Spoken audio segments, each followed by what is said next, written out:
and hit this button. Oh, gotta hit record on this first. All right, here we go.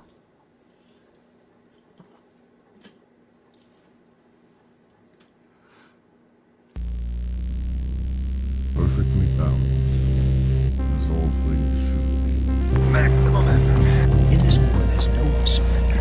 He's out of line, but he's right. Who the hell is Bucky? You don't like a fair fight. I think you're wrong. Which part? All of it.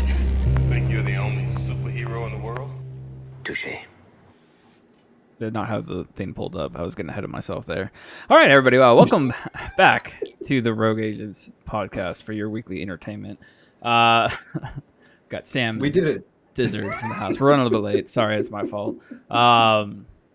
Anyways, I'm all paranoid thinking my stuff's all messed up. What would the show be without me messing up the intro? You know, like I don't think I've gotten it like perfect, except for maybe like the first time, and even then, that's like maybe okay at best. I don't think I've ever. Maybe you should do the intro from now on. But then where would the fun be? Where would the fun be? Where would the fun be?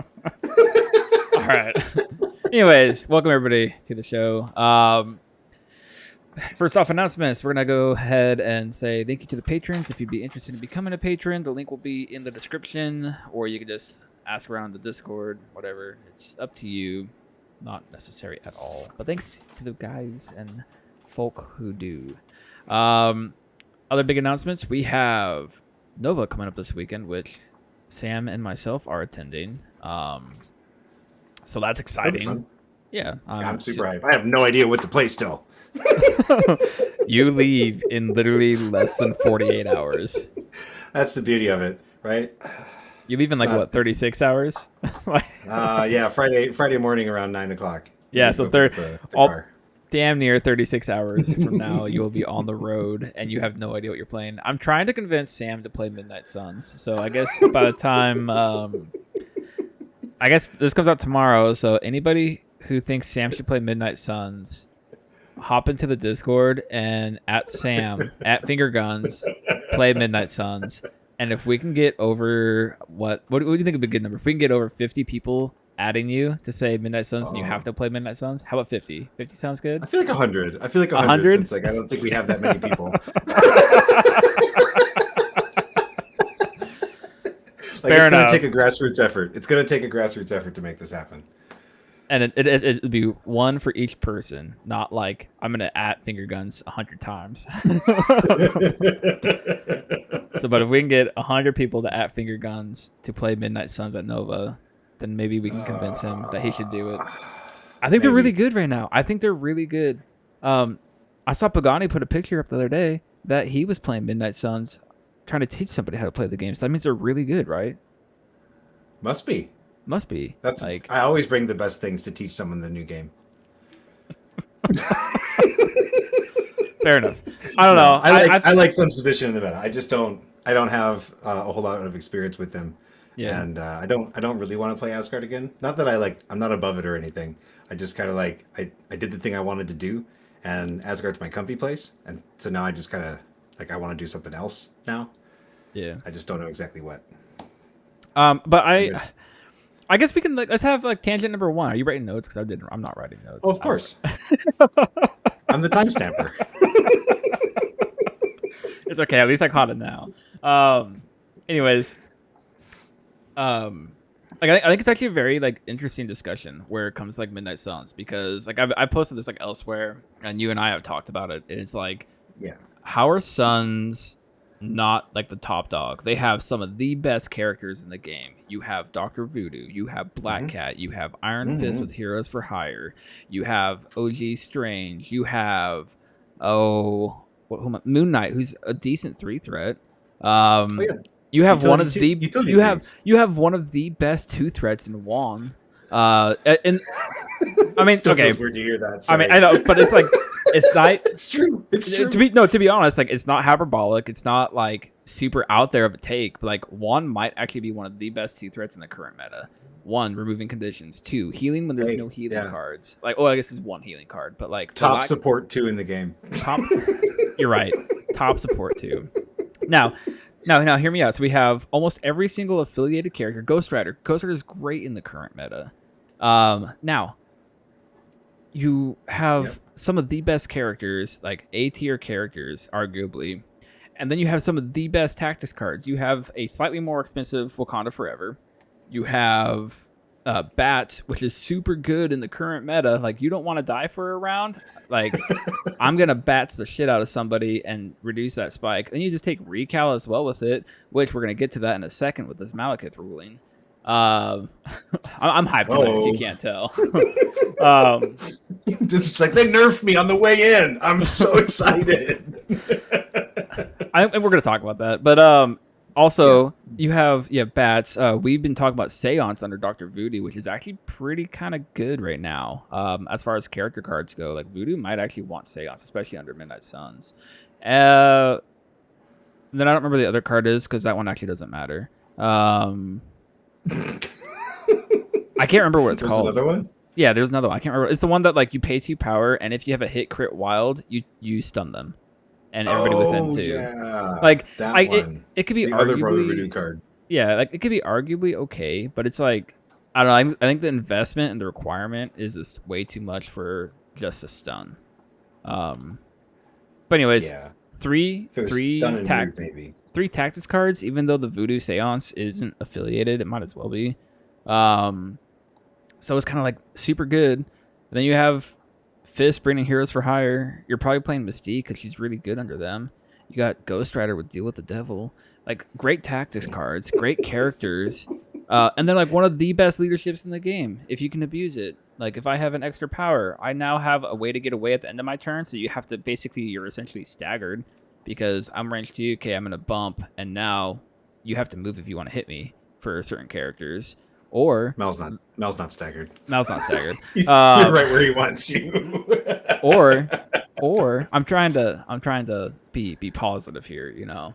But the point is though, and like we keep talking about this, is like, how are Suns not like a top tier affiliation? And I'm gonna put that question out to the listeners. Like let me know. Like, why do you think Suns are like not top there? tier. Yeah, like they have all the tools to be extremely good, especially in this current meta, but they just fall flat. I don't get it. It baffles me. After Nova, I'm gonna be jumping over to Suns. So Hoping the Suns team. I'm talking. My mouth is moving faster than my brain is apparently. They, All right. they're like the sports ball team that's amazing on paper. Like, you just look at them on paper and you're like, this team is stacked. Like, So we're talking about like Seahawks, the second season of Legion of Boom.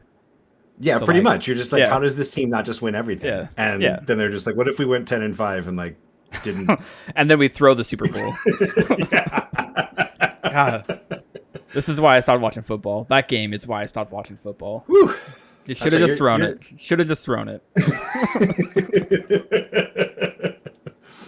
Pound the rock. Or not throw it. Not throw it. Just give the ball to Lynch.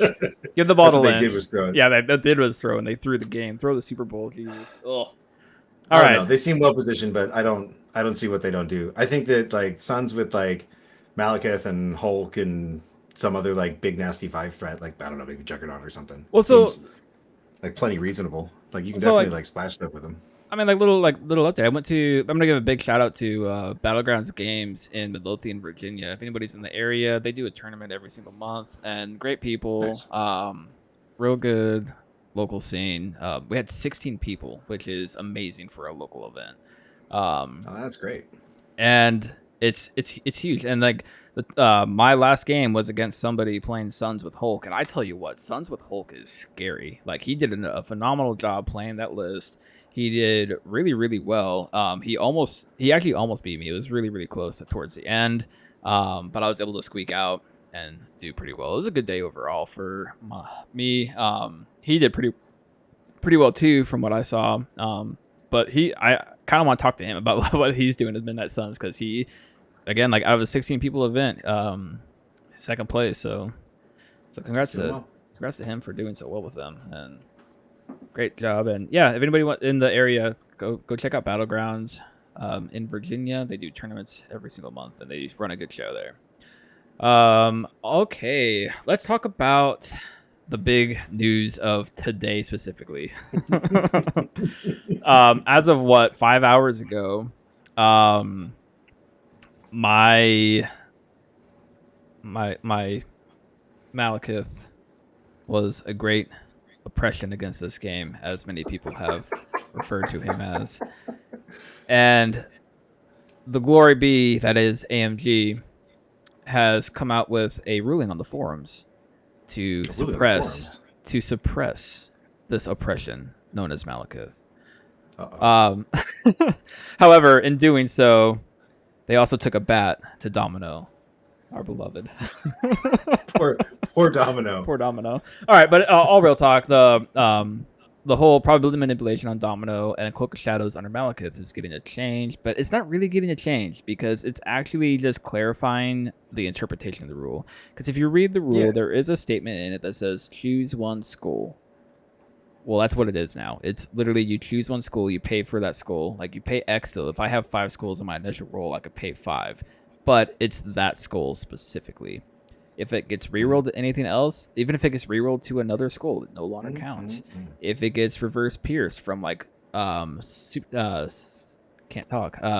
Strange, Sexy Strange, it no longer counts. Anything that changes that die face specifically to any other die face, even if it's a Skrull again, like Grand Illusion, if it changes the die face to a Skrull again, it won't count because it counts it as a crit, or it treats it as a crit, and then Mysterio says, "Okay, now it's a Skrull again," because that happens after. There's actually a ruling on that as well, but I'm pretty sure that's how it's going to work. Don't quote me on that. I could be very wrong. Now, and if they made this dice modification, I'd be done here. Yeah. Yeah. I mean, so I think the biggest thing that people like look at this is, one, I think Recalibration Matrix should probably just be in everybody's list, because Mal goes and he spikes into you on like a super pivotal turn, and you're like, okay, Recalibration Matrix, you just paid like 4 power for Skrulls. You just now basically potentially lost like 4 successes. Recal is just super strong now into that because of that. Anything that can change his dice, so you have Crimson Dynamo really, really good into Malekith now because he changes those Skrulls, and now he's not getting it back, and now Malekith just wasted power for nothing. So it creates more of a question point for the Malekith player. But, I guess the other thing too is you can't overpay for Skrulls now too. You can't be like, I rolled 2 Skrulls, I'm going to pay 3 in case one of them rolls into another Skrull. Because you're paying for Skrulls at that moment, you can't pay for Skrulls that aren't present at that time. So you can't overpay or prepay for Skrulls that aren't there yet. So I thought they said that you could still overpay. You can still overpay. So like say like you can pick the same Skrull multiple times, but it just to burn power. Well, reason. So like let's say Voodoo's attacking you with a power burn, and you're like, I want to lose all my power so I don't just die to his thing. So I'm just gonna dump all my power. So you can overpay, but you're not getting the benefit. Like if I overpay, I can't like count more Skrulls later on. Thoras is here. Thoras, can you correct me if I'm wrong? Grand Illusion does work on the Skrulls you paid for, right? Because they're treated as a crit, and then they get changed. I read it earlier, and I completely spaced on it, but I'm pretty sure that's how it works. I just want to be proven wrong. But I'm pretty sure Grand Illusion works into it. There's a forum posting. Just look it up, peoples. The forums are a great place. But yeah, Thoras says I'm good. That's right. I know rules sometimes. All right. So the biggest consideration here is I see people talking about how, wow, this is huge and this is like great into Malekith and this creates options. Number one, I will say 100%, it's creating more options into countering Malekith. That is absolutely happening. Recalibration has more of an impact on him. Again, Crimson Dynamo, the Grand Illusion. Before the Grand Illusion was like, I'm not playing this into Malekith because it would help him. Like, right. So it's kind of like, however, I think that this, like, rules, the best part is like it's not a rule change. It's literally just clarifying the rules as written, and the interpretation that the community had. It's good because this was not a fun rule to explain to people, and it was always the one that made people go like, "What?" But it says choose one Skrull. But I think like the biggest thing to look at it is, Malekith, like it's basically towing down the high end of Malekith. That's all it's really doing. Like it's making him less like, I'm gonna spike you with 15 hits. Like that's not gonna happen anymore. If it does, and I'm so sorry, but Malcolm just had super hot dice. Like he rolled what, like 5 crits and they were all skulls or something like that. So it's not. He's still strong, but I don't think it's like it's a soft nerf. It's a soft nerf. This is this is a very light touch. Like this is more of a buff to Recalibration Matrix in my opinion than it is and Dynamo. Yeah, the recalibration, like anything that's like re-rolling offensive dice, and it's definitely far more like I think it was easier to interpret this way. Like you just like you read the card, this is what makes sense. Like the overpaying, even the overpaying still, like it's fine. It's kind of a gamey thing in my opinion. So I'm glad that this is just face value now. It makes sense. I'll applaud AMG and the rules team for getting to this, and I would say honestly it's a timely manner. Mal came out 2 weeks ago. So yeah, like pretty timely manner when it comes down to it. So good job to AMG and the rules team for going with this, and I think it's better for the game. I think it does toe Malekith down a hair, but I also think that it hurts Domino more. I think Domino goes from being like that 3.8 character to just being like a 3.5. She's still amazing, but she's no longer going to be that 3 threat that like just murders Hulk, like which. She shouldn't have been able to do that in the first place. Like, you shouldn't have, like, Domino just going up and being like, I'm going to dice you to death because I have this ability. That means I'm going to be doing, a potential 20 damage from a 3 threat over 2 actions. Like, it's overall, again, it's still a good rule. It hurts Domino, but I think it hurts Domino in a way that puts her down to where she should have been. I think that this affects defense more than it affects offense for these models. I'll agree with that too. Like Domino just doesn't die. Like right, because like Domino and cover used to basically be like automatic 3 blocks. Like it was hard not to get 3 blocks with her in cover. So that was a very strong effect for the X-Men in particular to have. So that, and I mean, even then she still wasn't getting run all the time. Like she's a great piece. It's going to affect her survivability a little bit. I guess. I just have a hard time wrapping my head around how this changes like offensive output because like you literally, in my opinion, what this is doing is it's making space for Crimson Dynamo.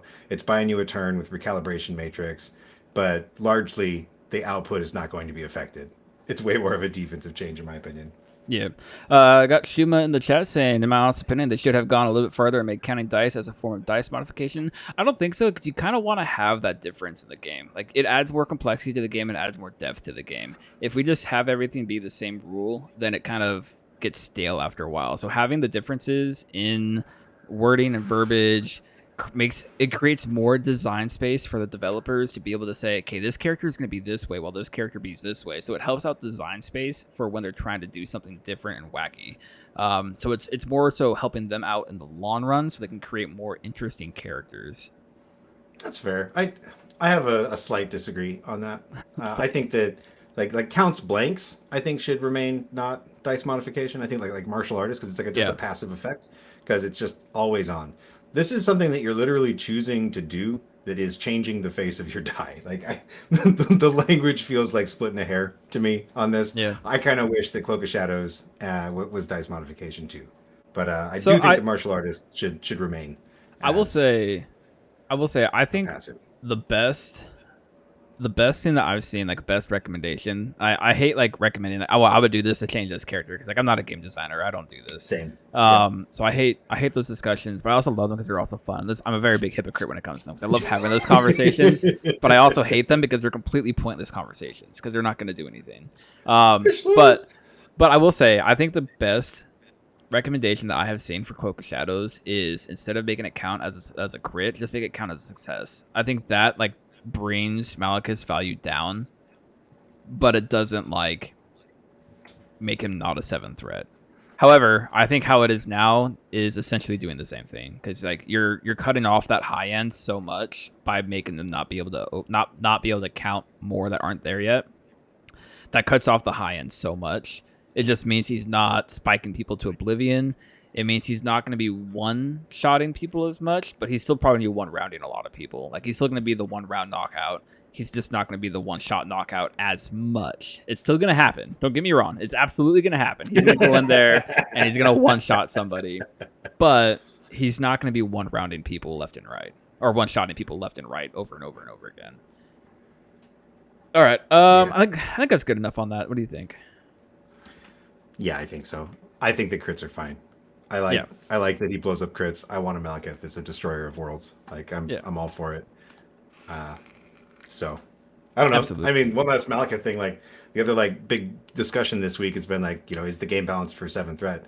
When I was playing a 9th threat Thanos that was taking 3 actions a turn, I definitely felt like he was out of balance compared to the rest of the game. That was part of the joy of like playing him, was like on a game that's basically balanced for 2 to 6 threat. Yeah. And 2 actions a turn. Like here's somebody who's literally just like breaking fundamental rules of the game. I have one question for you. Do you think that this rule clarification, because that's what it is, it's not a rewriting the rule, it's not an errata, it's literally just, hey, this is clarifying the rule. Because it literally didn't change anything. It's literally rules as written. It's just we all interpreted it wrong, or the majority of it us did. I think plenty of casual players took this just fine with this. Yeah. So my question to you is do you think that this brings Malekith down to a tolerable level, or do you think that the community is still right with him being egregious for the game? I don't think that the community is right. I think that Malekith is a very powerful model, and he's been out for 2 weeks, and it's not time to give up the ghost quite yet. Fair enough. Like, I mean, I agree. In my opinion, Malekith is straight up. He's 7th threat. He needs to be worth that 7th threat. Like, he might be a little bit overtuned, but like, I think that this clarification of rules, I think it actually brings him down to where he's not going to be as egregious as he has been the past 2 weeks. Yeah. I mean, I literally got blown off the table by a Dormammu last night. So like, it happens. It's there's dice. Plenty of powerful models out there. Yeah, it's exactly. MCP dice. Like, I don't know. It's it's part of the game we play. It's consistent dice, but it's also this is like towed down like his like consistency with his dice, because you're not like trying to do like premonition and be like, I'm gonna roll 3 skulls off of this now. Like, let me. But it also like when you really think about it, like anytime I played Malekith and I overpaid, like more often than not, it was just wasting power. So if you're wasting anything, it, but I feel like sometimes like you just sometimes it pays off anyway. Yeah. So, like, a lot of times it pays off, but I'm just curious how the power economy for Malekith is going to feel now. Is he going to be even more because people aren't overpaying for power as much, and he's going to be able to be more like willy nilly with his things? I'm kind of curious how that's going to pan out. I think it changes very little. I think it does too. I think it changes very little as well, but I'm just curious to see if anything changes across the community with the talks. But let's move on. I think it's enough Malekith conversation. Otherwise, we're going to sound like a social media platform. Anyways. Are we ever done talking about Mal, though? No. So next we have... What did we call this? It wasn't hot takes. It was something else. I thought it was hot take cold drinks. Hot take cold drinks? All right. Hot take cold drinks. What are you drinking tonight?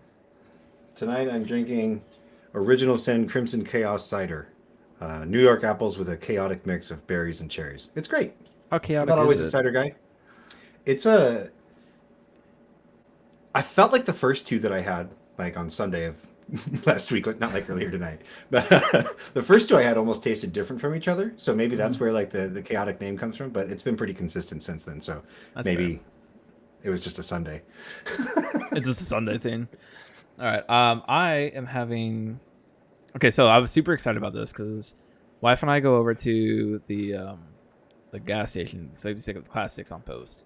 It's like where you buy alcohol. Yeah. And I love Victory's Sour Monkey. Like I love sours. If I could find me a good sour, is it Goose or Ghost? I can never figure it out. Goose. Is it Ghost? It's okay. Ghost. All right. I always want to say Goose because I know there's not 2 O's, but I always want to say Goose. I always want to say Gose. Do you have any Goses here? But like, I love it when I can find a good sour, like wherever it is, and I love Sour Monkey because it's like in my opinion, Sour Monkey is probably one of the best like sours you could find in like a grocery store or something like that. Thoras, buying your alcohol from gas station sounds sketchy. Was this just at the store around back? On Post, we have this thing called the Class 6 where you can basically buy like alcohol and like have like all sorts of liquor in it, and they have basically, I wouldn't say like worldwide beers, but they have like a really good selection of beers. That's where I typically buy this stuff from. So I can get like Victory there. And I found out that you can actually get Victory Sour Monkey in a can now, and I was extremely excited about it. So that is what I'm drinking tonight. I love sours, and I was really curious your opinion of sours, because I don't know what it is. Like, if I just have like a really good sour that hits me just right, like I love sour flavors in general. Like, I love sour candy, sour flavors. I'll give the wife a sour candy, and her face is like all like sour, and then I'm just sitting there like eating one after the other after the other. She's like, I don't know how you do this. Like, I love sour flavors. So like, if I see like a sour beer on a menu, I have to have it. Like, it's like by far one of my favorite beers to get. So what about you? I'm a fan of sours. I fell in love with sours when I lived like a mile away from a brewery, and there was this brewery that was just down the street, and it was awesome. It's called Bottle Logic. It's in I think it's technically in Anaheim, California. It might be Fullerton, and it's such a fun little brewery because they have really solid beers that they always have, but then they go on these like seasonal tangents. Yeah, and they're like the rogue agents of breweries. They're great.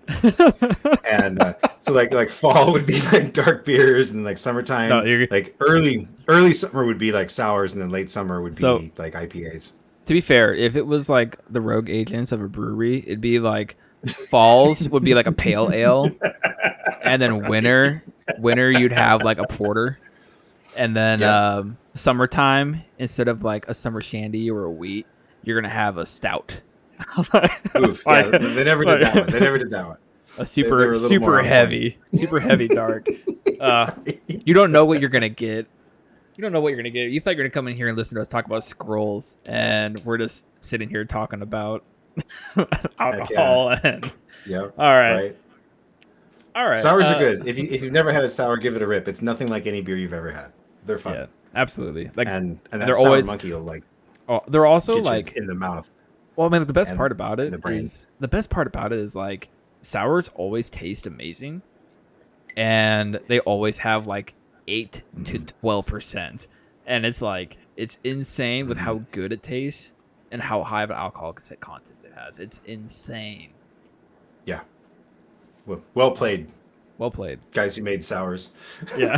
whoever invented this, I'm curious. Is a sour just more for? I need to look up the science of how a sour gets made, because is it just like the beer went bad? Yeah, I know nothing about like, it. Right? Did the beer just go bad? And this is like they let it ferment for too long, and we're just drinking bad beer. And someone's like, whatever. The FDA approved it. Like, here you go.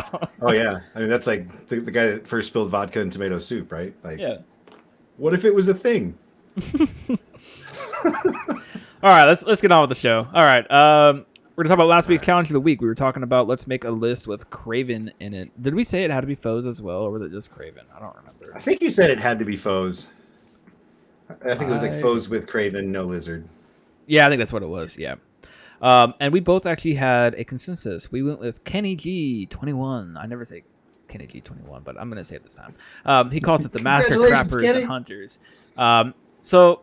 He's got Goblin, Kraven, Mysterio, Rocket, Nova, Heimdall, Killmonger, Daredevil, Shadowlands type, Bullseye, Taskmaster, running sinister traps, all according to plan, Bounty Hunters, Shadow Organization, Usurp, Grand Illusion, Face Me, Mental Domination, Fearful Symmetry, and Trip Up. Secures, he's running Portals, Overrun City with Spider People, Cosmic Invasion, Infinity Formula. He's got extracts of Spider Infected, Fear Grips, and Alien Ship. He has a little note in here. There's loads of overlap with foes in CS, so I made a list themed around trappers and hunters. The foes variety will be Trap House, while the CS variety will be more about hunting down opposing pieces. And that kind of Kraven Trap hunting list, what would it be without the potential for fearful symmetry?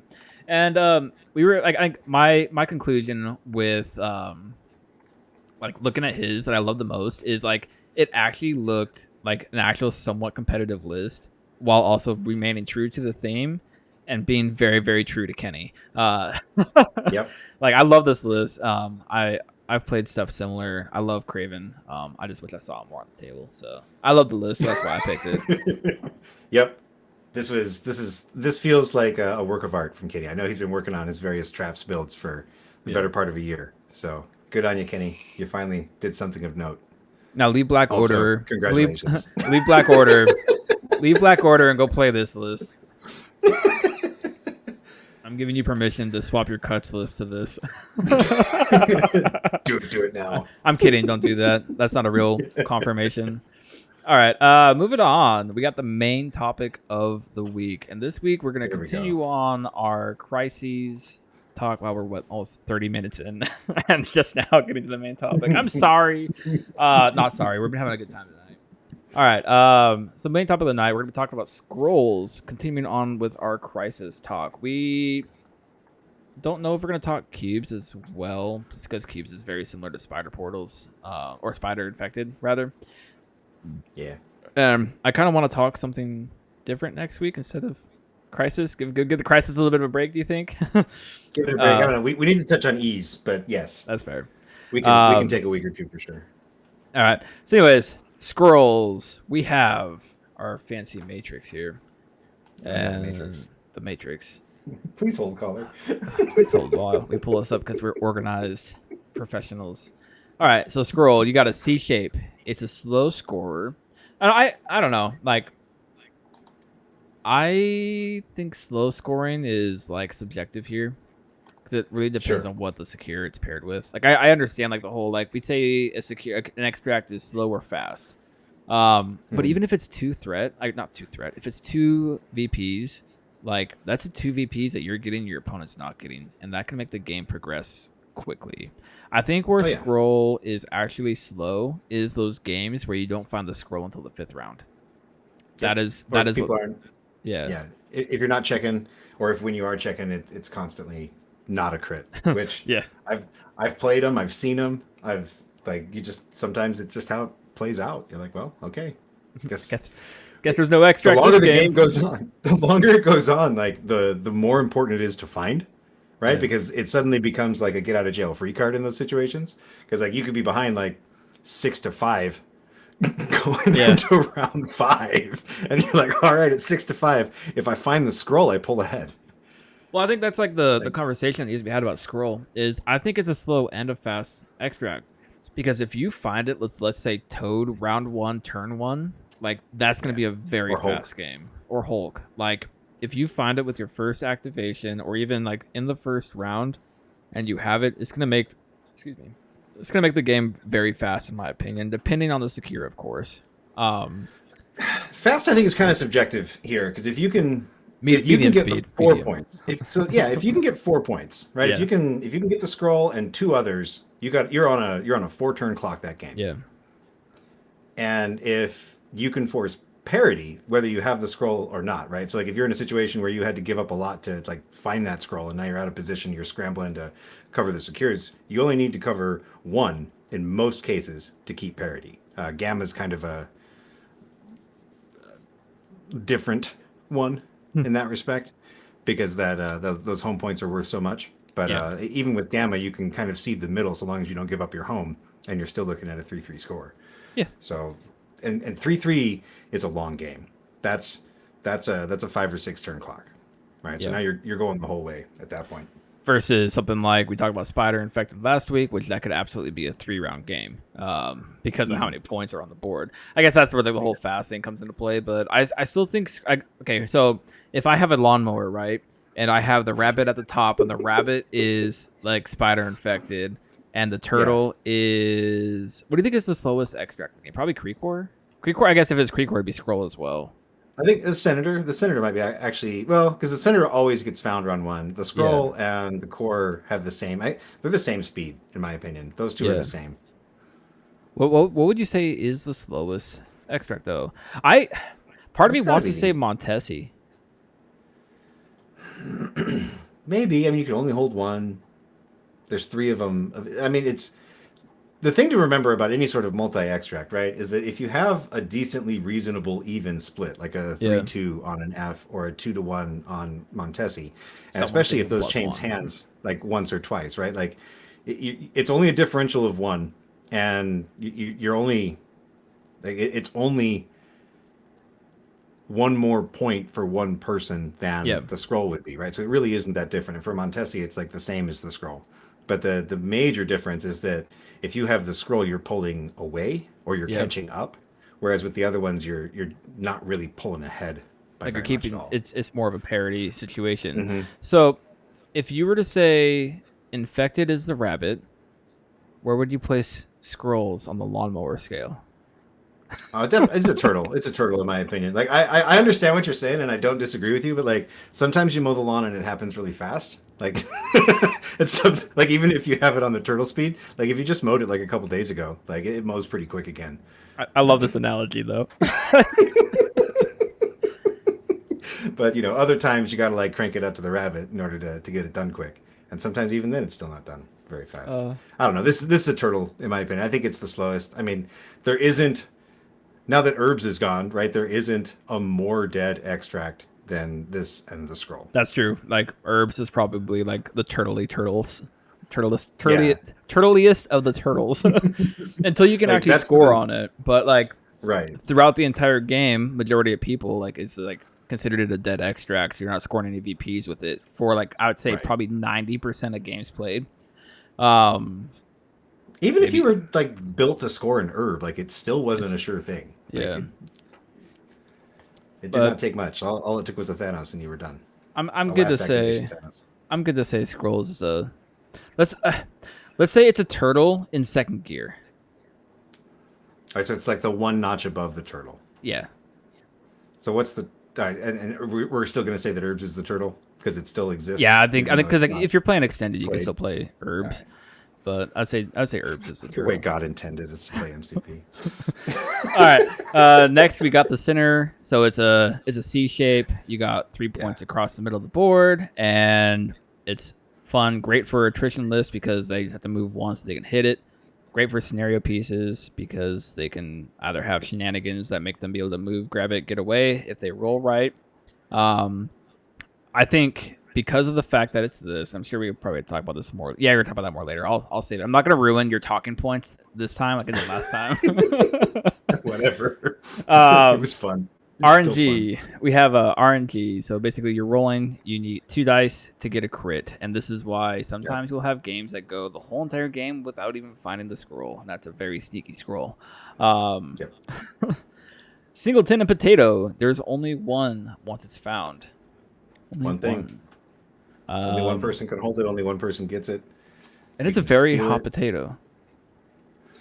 The Skrull is so It's not far the as hottest. so. It's not the hottest. Senator's the hottest, right? Because you're moving slow, and you have that -1 dodge Are and you defense. ready So for another that's- analogy? Oh yeah, bring it. All right. So Senator I live here. is is the potato that you pulled out of the microwave after 10 minutes of putting it in the microwave. Okay, and then What's the most you've seen the Senator change hands in one like turn? Not turn, but like round. One round. oh, I don't even. Like 3 or A 4. lot- Like I don't. I feel- I I don't feel think like- it was more than 4. I don't know. I feel like a lot of times what ends up happening, especially like nowadays, like I think before it transferred a lot, but I think nowadays like people are Yeah. smarter with the game. They're like, okay, I'm gonna kill That's fair. whoever's holding the Senator, and then I have last activation. I'm gonna go scoop it up if you don't, and if you pick it up again with somebody else, I'm gonna kill that person Yeah, too. I'm gonna dust you. Yeah. Yeah.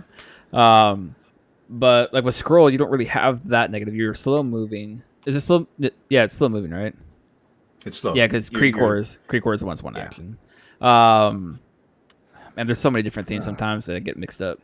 So you're slow moving, but this means like the people who have like the get in there and get out plays, they still can do those for a lot of times. Right. Which is great, which we're going to be getting into here in a little bit. We have it sharing So- shapes. Oh, go ahead. So on the slow from the Skrull, like an important rules distinction is that it is not the same as the slow condition. Yes. The slow condition means that like you move slow. Like whatever move you thought you were gonna do, you move slow instead. Whereas with the Skrull, it makes your speed slow. Yes. So you can still do things like Hell on Wheels away, or like Zemo has Steel Rush, where Or he can move medium after he does the 23. thing. Yeah. If you have Right. does anybody? No, nobody has that. I was trying to think, like, does somebody have an elusive with a medium? But I don't think so. Well, Toad's got slippery. Toad's got slippery. So, like, Yeah, he's got slippery. that's one. And he sure does love holding the scroll. Like, Yeah. let's don't get it twisted. Shuma, Like- the slow condition makes abilities that state your movement speed still goes slow. No. So it doesn't is the thing. So like if you have an ability that says you move M off of an attack or off of a superpower, you still move that M because it's not affecting your that because you're not moving your speed. Now, if it says advance your speed, then it would be slow. Like if you deception somebody who's holding the scroll, they're going to be moving slow, even if they're a lawn mover. So scroll doesn't affect those types of things.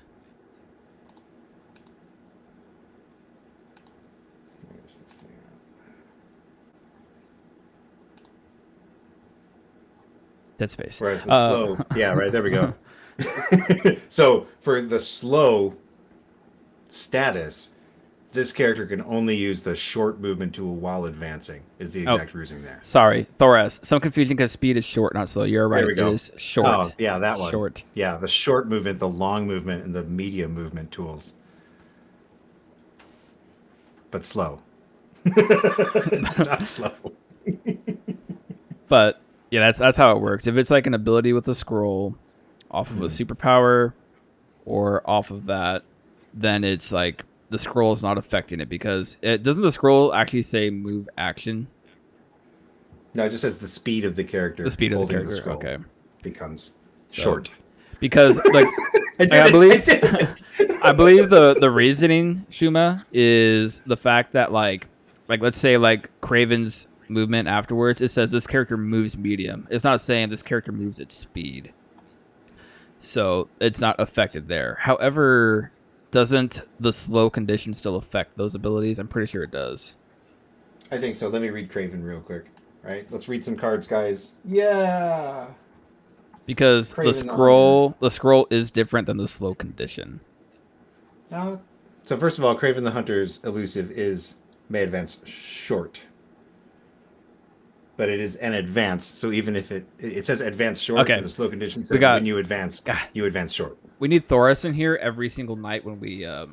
So Thoras says right because slow says when you advance, you can only use the short. Yeah. But so it's different between slow and the scroll. The condition is different. What's making you move and for what is different. There's forum postings. All right. Let's move on. We have it shares a shape with meteors, alien ship, senators, intrusions, sword, and legacy virus. That is a lot. It's right? A lot. And the thing is this is an extract, and it shares the same shape as 1, 2, 3, technically 5 secures because you have Fisk and Terrigen as well. Yeah. And the thing about these is that they stay put. So if you like that C shape, then you really want to be looking at these, even though they can cost you a game. There's plenty of games where you're in a much better position because you're playing with this dead extract. Yeah, and then it's gonna be sharing a type with alien ship because it's basically the same thing at a different threat value, but alien ship makes you only have one move. Yep, and you have to attack or you take damage. Yeah. And Senator has different downsides, but similar, just actually worse. Like Skrulls is like the most fair out of all three of these. Or not really most fair, but it's the least like detrimental in my opinion. And Cure, which is the let me win the game with a Rube Goldberg machine. I mean, why not? Yeah, I mean it's fun. Like it's that or get demolished by Malekith, right? Or like demolished with Malekith. So I mean, they give us a few different ways to play this game. How do you want to lose today? Let's play. Porque no los dos. All right. So our talking point. You have anything else you want to say about the sharing type?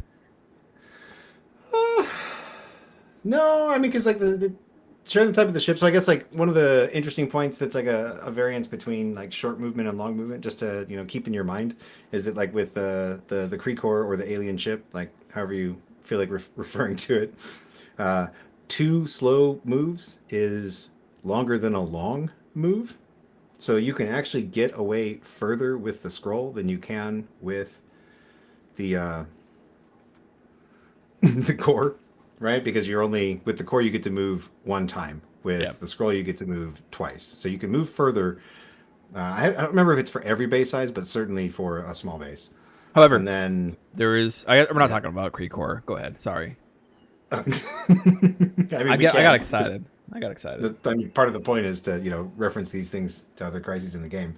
So with the Kree you're getting to move. You only get to move once, but you still have another action to do something else with. Yeah. Yeah. Yeah. All right. So talking points, we have RNG. RNG is like one of the biggest things you'd like consider. Like if you're looking at like competitively, RNG is like if you're taking this extract, you have a plan for either mitigating the RNG, like let's say reality gem. Heimdall can affect it, giving yourself multiple chances to roll on this with ever like more characters. Fury grunts can interact with this one, I do believe, because it's not a target opportunity. It actually comes on the board as a civilian, unlike the Kree Corps and unlike the Senator, because they come in as target of opportunities. So you're dealing with RNG, so it's like you really don't play this unless you're either A, wanting to slow the game down because you want to, like, you're taking that risk it for the biscuit moment of hey, I want to have less points. This game needs to go as long as it can because I'm just gonna beat you up and win that attrition race, and eventually I'll outscore you or I'll table you, one or the other. Or B, you're bringing in more tools to help you find it sooner. Anything else you want to add to that? No, not really. I think that like some key models to think about with this, right? And like kind of moves us on to, I don't know, either dealing with the drawback or whether to search or not search. But I mean, if you're running models like a Black Cat or a Voodoo or a Miles or this new Human Torch guy, right? When he comes out, you've got some options, or an Enchantress, right? To basically get this off of someone else. You've got an opportunity to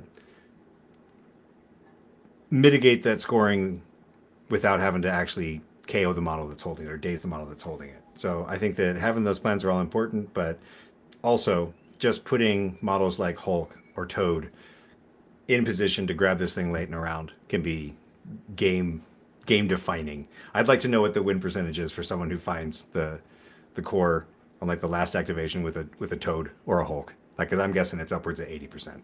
Yeah. Because then you're just getting 2 points and you're just running away with it, especially with Toad. You're just like, goodbye.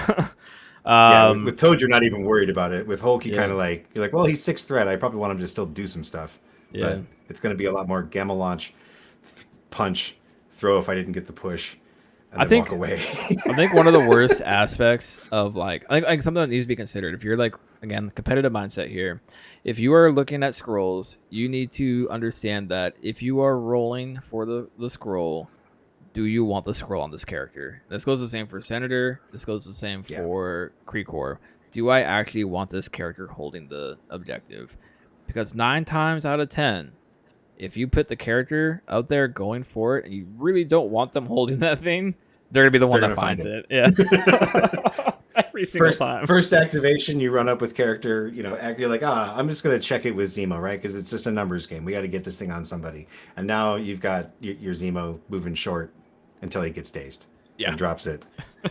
And that's not Zemo's job. Don't make Zemo do that job. Let someone else find it and then charge in with Zemo and take it off of them. It's a good time. It's a good time. Pry it out of their cold fingers. All right, we got dealing with a drawback. We've kind of hit on this quite a bit already, but basically you get move short. My brain's like click, click, click, click, click. We can do this. You move short now. So like, how do you deal with moving short? Like, especially since a lot of these characters that you're bringing to do these, safer center checks, right? Not so much for this one, but for like your Fs.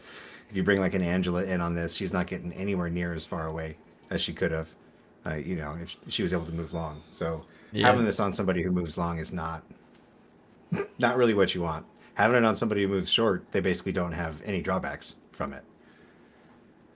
Yeah. I always like putting it on Thanos because I liked having like his little like just like old time Thanos when you could triple move. So it's just like triple short move with the guy. Or just grab it with somebody who already moves short and is tanky, because most of the time if it's a short mover, it's somebody who's going to be staying around the table for a while. Right. Juggernaut, Hulk, Magneto. Omega Red. That guy. Yeah, he's got damage reduction. All right. Yep. We got grab and run plays. You want to run us down the grab and run? Well, so the grab and run for this is really you're looking for someone who can check multiple positions, right? So I feel like this is less than grab and run because your grab and run is pretty much mitigated by that short move.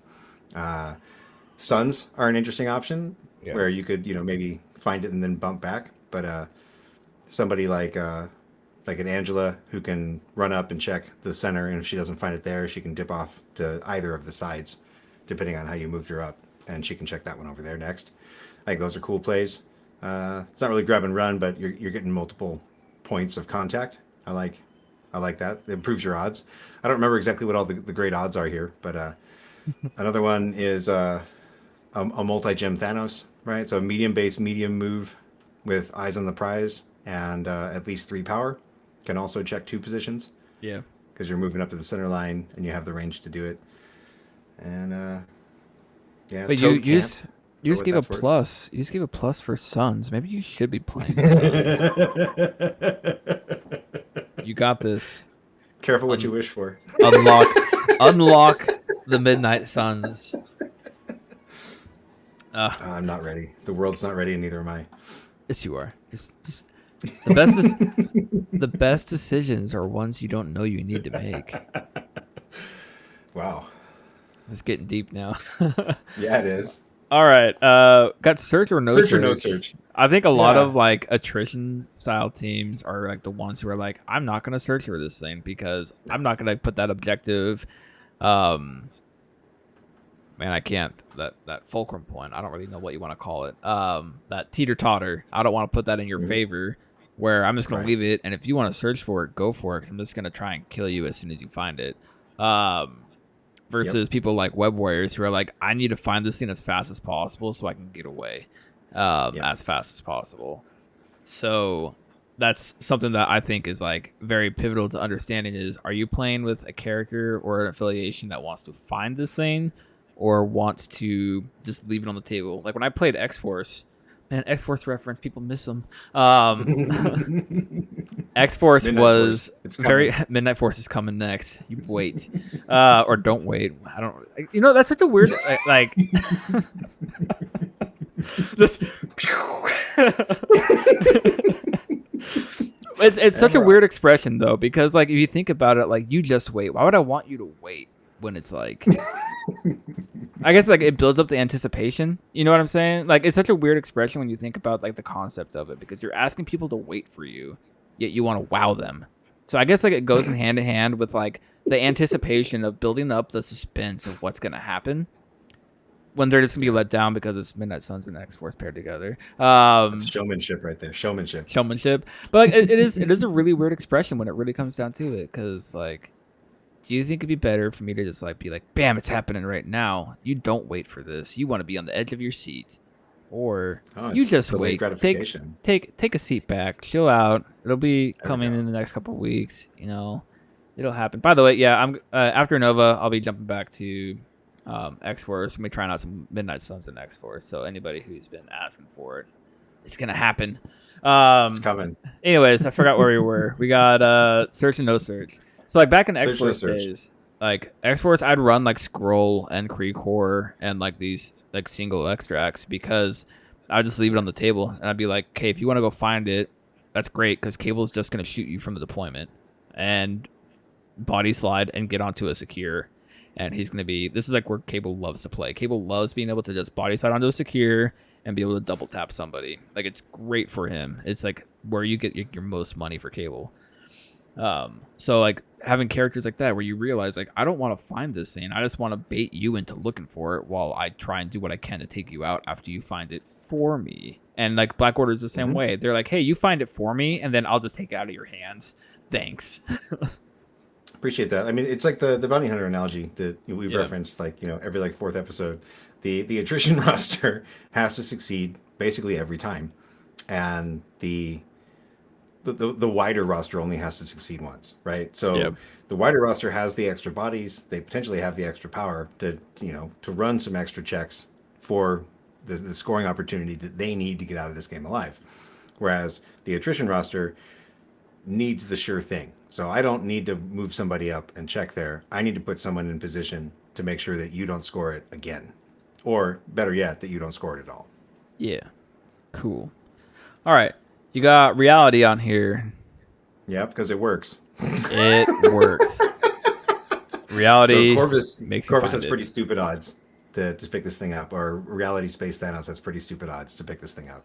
Yeah. I believe it's upwards of like 80% to go with Thanos and Eyes on the Prize with a I guess any old gems. You only need 3 power, right? So let's say Mind in Space, or no, reality space, right? That's the sequence here.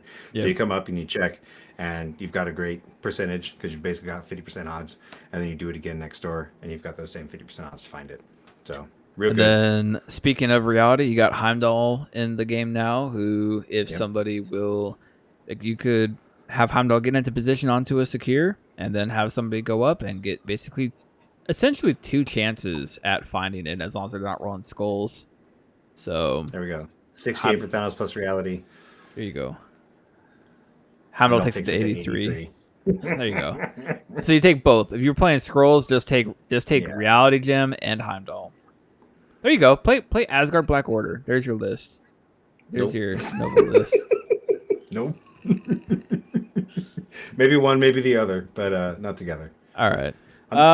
Anything else for Skrulls that you want to hit? No, I mean, I think it's pretty straightforward, right? Because it's the center line, so you got to Yeah. be careful. You're putting somebody out there. You're not gonna be able to get away the same way that you're used to getting away from the center line. If you're used to just like rolling up to the center line and doing something, like you can still go check and get away pretty easy. But if you go up and check and you find it, like you're in a lot more danger. You also have a huge target painted on your face. So Absolutely. get ready for All it. right. I mean, do you just want to run? We're not even at an hour yet. We took like 20 minutes for Skrulls. These are pretty straightforward, right? Yeah. Like there's so many of them, so it's important to kind of understand that center line and like what the center line opens up for you, I think. and also like what it opens you up to. Yeah. I think the C-shaped extracts just in general, I think, is like worth discussing a little bit on. Like just like how you're talking about, like you have to understand, like if you're going for the extract, that means anybody that's size small, like small base, with a medium move, if they have a range 3 attack, they're gonna hit you on the center point. So X23 with no matter the cost doing her spender means that she's gonna hit you with a really heavy attack, and then move onto you to be able to like pick it up if you dropped it. Wolverine with no matter the cost can do the same thing. Who else is a small base that has a range 3? Iron Fist. Iron Fist can do it. Proxima. Oh, who has a range 3 builder that I'm not like thinking of? I mean, Strange can do it and pull you in. Which is kind of OG funny. Strange, yeah. He's got range 4. Yeah, OG Strange can just like move up, and I wonder, he could probably bump in Midnight Suns and pull the person towards him.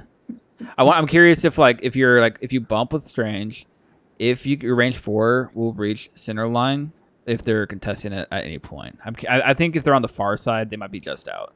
I'd have to measure it, but I think they'd probably be just out. 3, 4, 5, 6, 7, 8, 14. It's 14 inches 16 inches for range 4 on the bump. So 18 inches across the board, right? To the center point. I think it's short from just a bump. Okay. Anyways, still kind of cool. Maybe not though. I don't know. I'd have to measure it. Yeah, It might be reachable, but I'm curious now. I'm actually really curious if that actually works. That's kind of a neat technique to just like, I'm gonna pull you towards. Basically, do a mystique deception for all intents and purposes. Are you actually measuring this right now? I'm just gonna see if it works. Yeah, why not? This is content. This is radio. That's fair. All right. While he's doing that, I will entertain you all with my ramblings of Malekith being wonderful. I'm actually like super excited for Nova. Nova's gonna be a fun weekend. We're gonna hang out. We're gonna hang out in the hotel. We're gonna play some MCP. That's right. We're gonna both make it to Sunday. Let's go. I will say he cannot reach the backside of the point. okay, but he can reach like the middle of it, probably. Yeah, so like if you're if you're as far back as possible, he cannot double tap you after a bump. Yeah, but he can move and definitely reach you, which is still interesting Definitely. enough. But you don't need the bump at that point. Yeah. So there's some interesting things that you got to consider when it comes to like C-shape extracts, is understanding like who can actually like reach you and why. Like you're better off more often than not just ensuring that you are like max 1 whenever you're picking stuff up off the center or interacting with the center, even on secures, because there is that possibility that your opponent did not deploy correctly, and now that small move range 3 can't actually touch you. Because it has to be like almost perfect deployment. If a piece of terrain gets in the way, if like they're off to the side just a hair, like they don't actually make it. Because this is like a small base, medium move, range 3, just barely reaches the other side of the point. Yeah. So Another one for this is like if you wind up on a B shape paired with one of these single extracts, like Mutant Madman can be especially rough for this pairing, for a narrow list. So if you end up with your extracts and you're running something that's pretty tall and you're on Mutant Madman, which is already not so great, now you're in a situation where a lot of times if you're a tall list, right, you're trying to dogpile one side of a B. And if you dogpile one side of this B, if you deploy in a way that's like telling which side you're going to dogpile on, then if this gets found on the wrong side of the board from you, you've got an uphill battle, right? Because that now we're in that like 4-2 scoring range pretty quickly, pretty easily, and you got 3 rounds to fix that. That game's getting away from you. yeah. All right. Watch out. Yeah, let's go to cubes. You want to go to cubes? Okay, let's just go ahead and hit cubes. Everybody, we're going to hit cubes now. So that way next week we can say we've actually hit all the core crises. We all right. did it. We're in it for the long run. Let's go. This has been fun. I've never done anything like this. This has been like a 5. It was going to be 6, but now it only has to be 5. It's a marathon. All right. So next up, we got cubes. Struggle for the cube continues. It's an F shape. Shares a shape with spider infected. It's a fast score. So this is like a turtle. This is not a turtle. It's a rabbit. It is a rabbit in gear 6. It is ready. This is all the way up. All the way up. I guess Gamma, like Gamma is the one that's actually all the way up, right? So yeah, you're right. This Right. is like Gamma is one notch down. Gamma is you're in gear 4, and the rabbit's all the way up. Yep. And your blades are up as well for all you dads out there, because you go faster when the blades are up. That's right. Yep. Get them blades up. You can haul. So maybe spider infected in cubes is like rabbit with the blades down. You're just trying to get the job done. There we go. You're just trying to get the job done. Yeah. Okay. Anyways, we got it's a center. It's got a center point.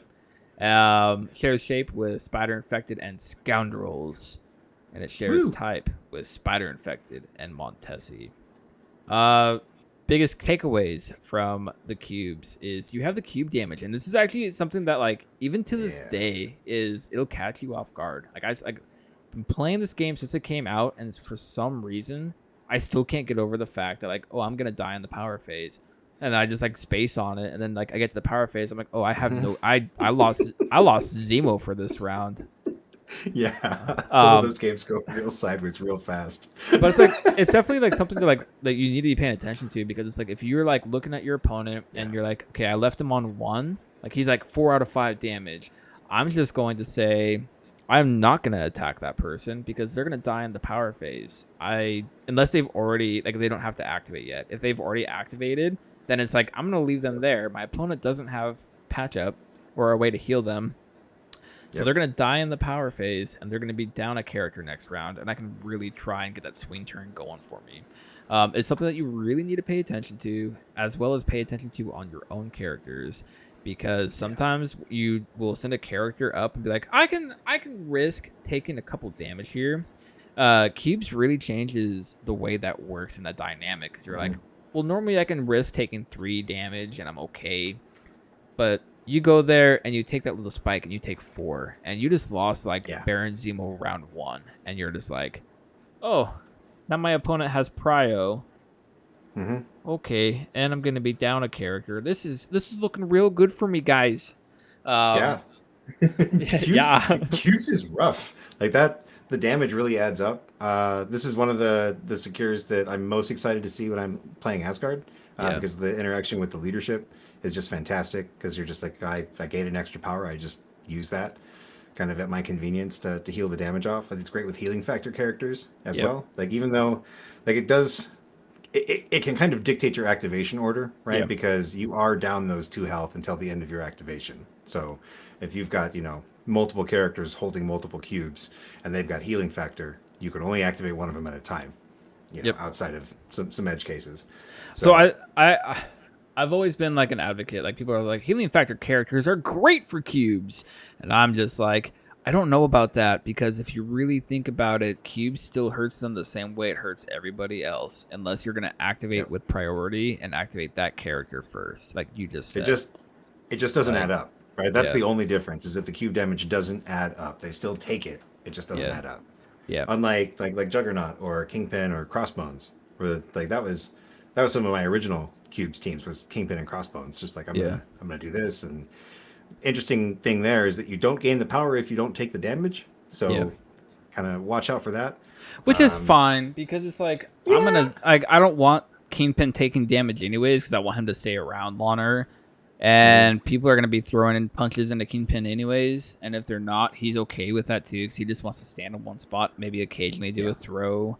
But he uses his power just to keep himself alive. So it's kind of just like, same with Crossbones. They're like, okay, I don't need the extra power from the cubes. I'm just going to sit here and hold it. And next thing you know, I'm scoring 16 before you can do anything about it.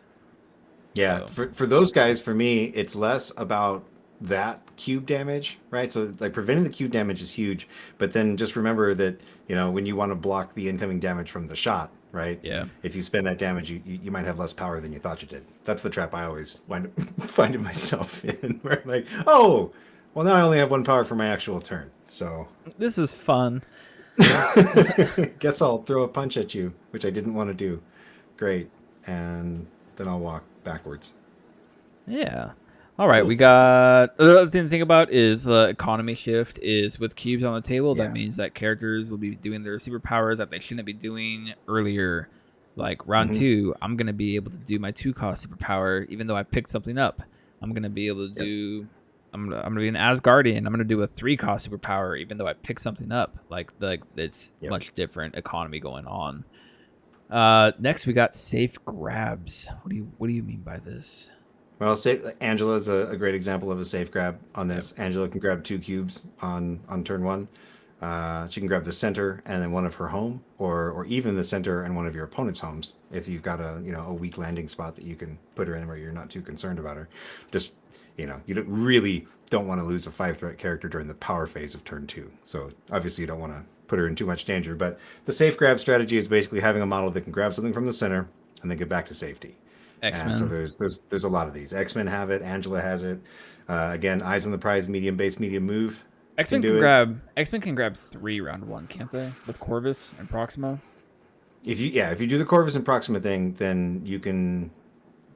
I don't know if you can actually grab 3 of them turn 1, but you can grab like ridiculous cubes with them. Well, I think you're grabbing a home cube and getting back to safety. I thought it was I thought it was if you had a medium base for Corvus to jump off of, you move medium, you get the center, and then you move medium towards Proxima, grab that one at your home, and then Proxima, husband and wife's double moves. You have to have the power. You have to have the extra power for husband and wife because it costs. Oh yeah, because he only gets 2. Yeah, that's what it is. Yeah, so like old Corvus and Proxima.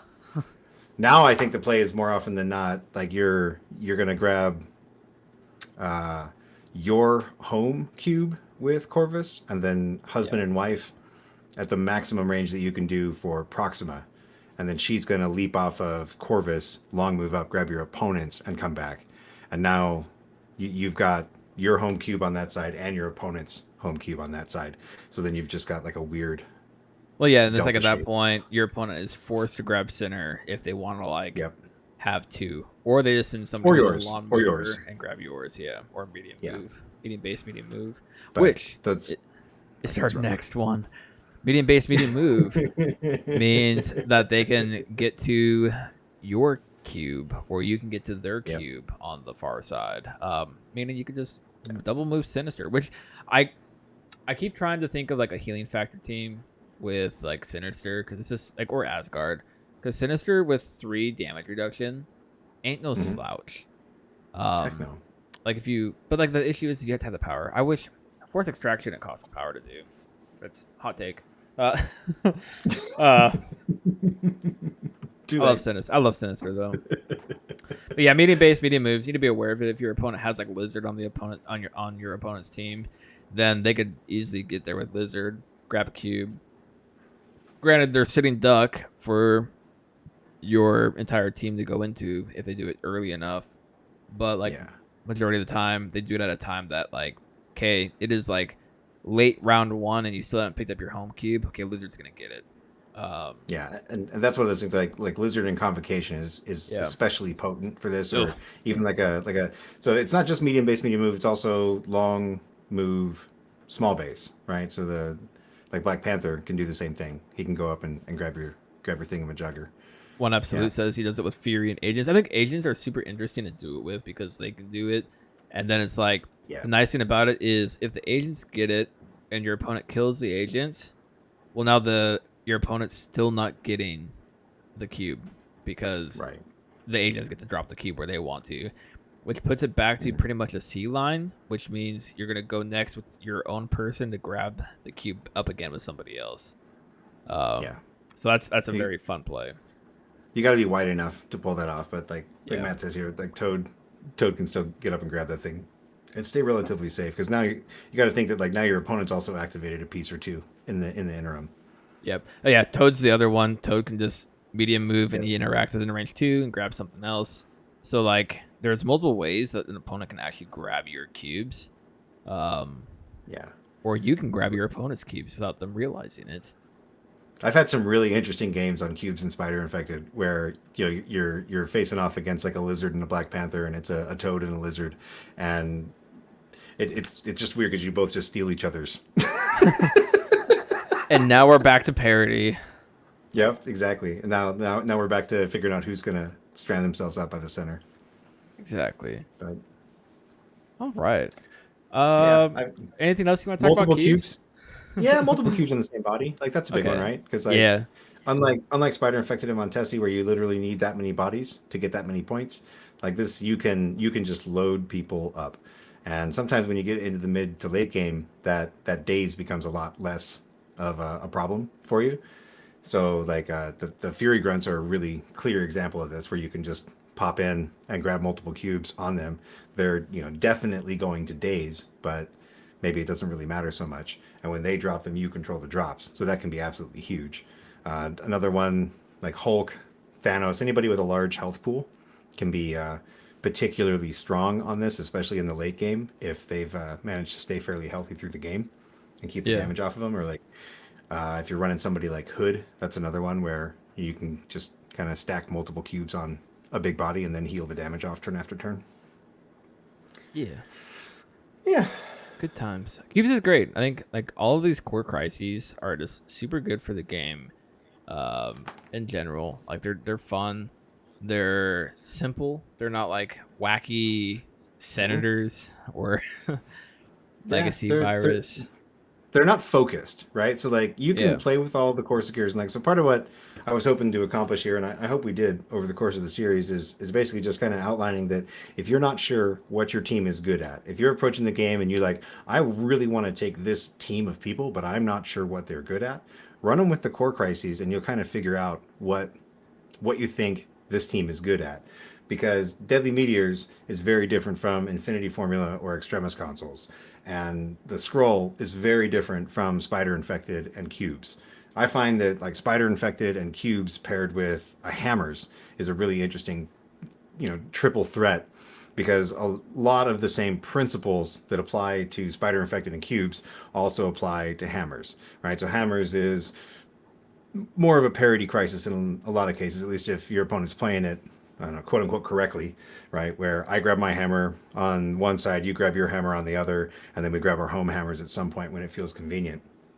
So you've got that same kind of center line play where you're trying to either get to a safe place to pick up that hammer and then get back to safety, or you're starting from a flexible position like an Angela lined up kind of centrally where she can grab either of those side hammers. That's a very similar setup, a very similar team construction can excel at hammers as does on Spider Infected and Cubes. Whereas the Skrull is completely different. If you're playing something like the Skrull, you want to have something like the Kree in your back pocket to basically kind of double down on a similar style of Crisis or a similar style of Extract. Yeah. And then the same thing with the Secures, where like Infinity and Extremis kind of pair together a little bit better than Deadly Meteors does. Deadly Meteors is kind of the outlier. That's more of like this flip Secure style versus the stand around style. So I think you can get a good feel for what you're good at. There's a good spread of shapes. There's a good spread of different interactions on the crises, and then the only thing you're missing then is this E shape thing. So. Yep. I think the funnest thing, or the most fun, because the funnest is not grammatically correct. The funnerest. The most fun thing when it comes to like this whole entire last 5 episodes has been like the realization from ourselves of like, wow, like maybe Riots actually should be in my roster. Maybe Riots is the most fair, and when I'm on that last slot, I just throw Riots in my list because Riots is going to be the one where I'm not going to be advantaged too much, and my opponent's not going to be advantaged too much. It's just going to be who plays better MCP on this Secure. Or we were talking about with Hyper. We talked about Spider Infected. Yeah.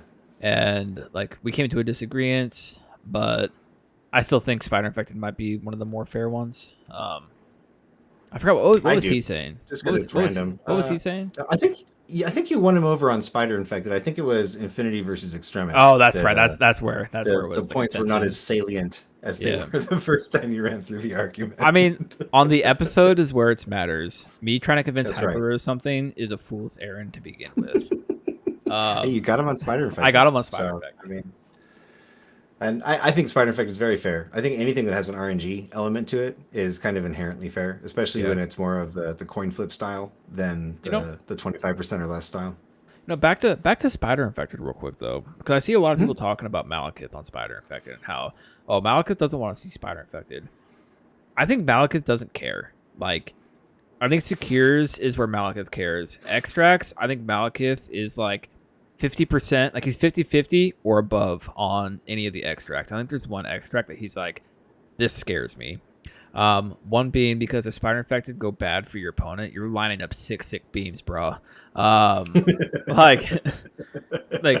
You do though. Like you can be like, okay, well you were spread out and now you're not, and I have priority, and now I'm just gonna smash and beam your entire team. And I've had games where that happens. So like, and then like if you're running 4 wide, you're still picking up 3 spiders if you want, and Malekith doesn't have to carry one, or even Malekith carrying a spider doesn't really matter all that much. I don't just lets him back up for the charge, right? Yeah, he's building up that energy. I'm watching a lot of Dragon Ball Super with the wife lately, so it's just like that's what it is. It's the power up, the 20 minutes of the episode where they're powering up. So I mean, to be fair, Super isn't as bad as like old Dragon Ball Z used to be, where it'd be like 3 episodes of them powering up. Oh man, I love Dragon Ball though. It's been a good time. We've been watching that, so it's been exciting.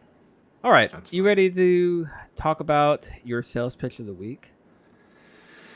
Oh yeah, sales pitch of the week. All right, so I guess that concludes our crisis segment. Shuma says someday we'll come back around to ease. I don't think it'll be that long before we get back to it. I just think we should get into some theory next week, because I love theory conversations. Let's do some theory's fun. Shuma says Super had a lot of filler though. It does, but like the whole entire Frieza saga for Super is kind of pointless. Like why? Like how is like? And the wife talked about this later because we were watching the Frieza saga part the other day, and she was like, "How is Goku gonna go hand to hand with Beerus?" Spoiler alert. Sorry. How is Goku gonna go hand to hand with Beerus, and then like not be able to like just beat the crap out of Frieza? I don't care if he's golden form or not. Like, how is he gonna go hand to hand, neck to neck, toe to toe with Beerus, and then like say, "Oh, I've achieved the Super Saiyan God level on my own. That's what the Super Saiyan Blue is." But then like can barely hold its own against Frieza in a golden form. So are you trying to tell me that golden Frieza is like almost like as powerful as like be able to go toe to toe with Beerus on a small scale? Like We are both wearing Spider-Man shirts. no, we No, just there was nothing. Frieza trained for 4 months, bruh. Frieza trained for 4 months. That's enough to make him a god level.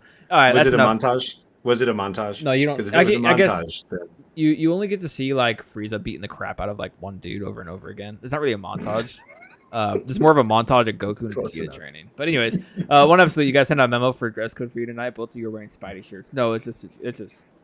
I think I have more Spider-Man shirts than any other shirt.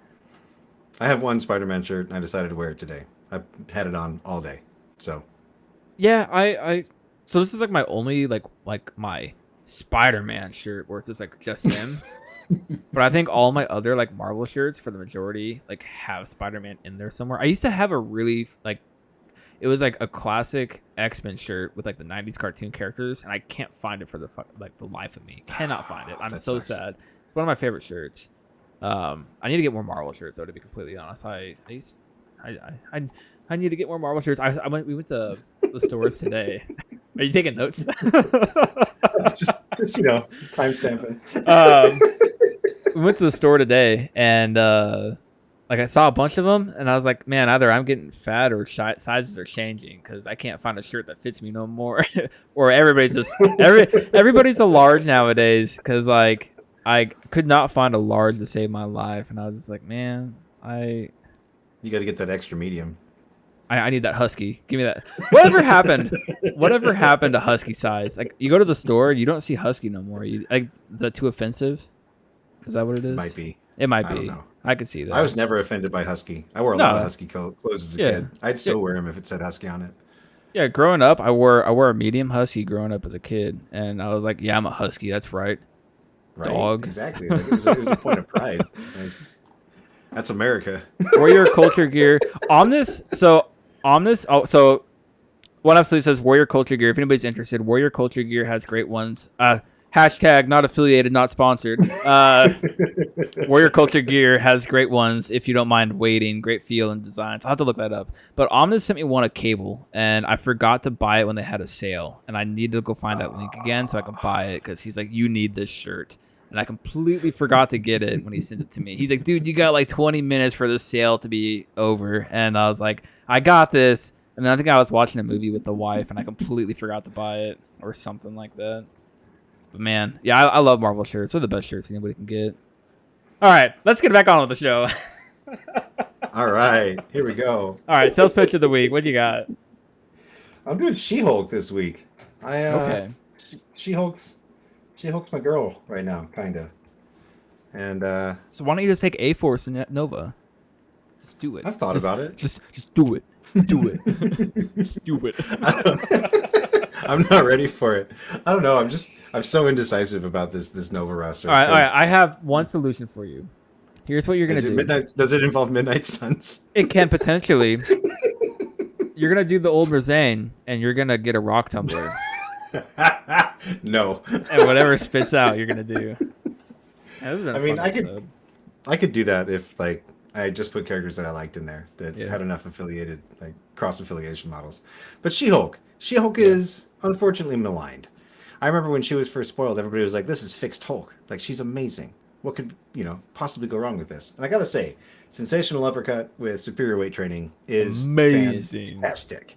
It's like the bigger they are, the harder they fall. It is so much fun to roll a bucket of dice at something and see what happens. The slow is automatic, so you're always getting the slow on there. And I mean, it's not that hard to get a refund on it. I find that there's like later in the game, there's plenty of times where I'll just use superior weight training on a size 2 model just to roll 2 extra dice for 3 power, because who cares? It's fine. She's got a size 4 throw, medium, which is fantastic. That's just about the best throw in the game. It's a little pricey at 3, but at the same time, if you're running her in her own leadership, she makes power very, very quickly.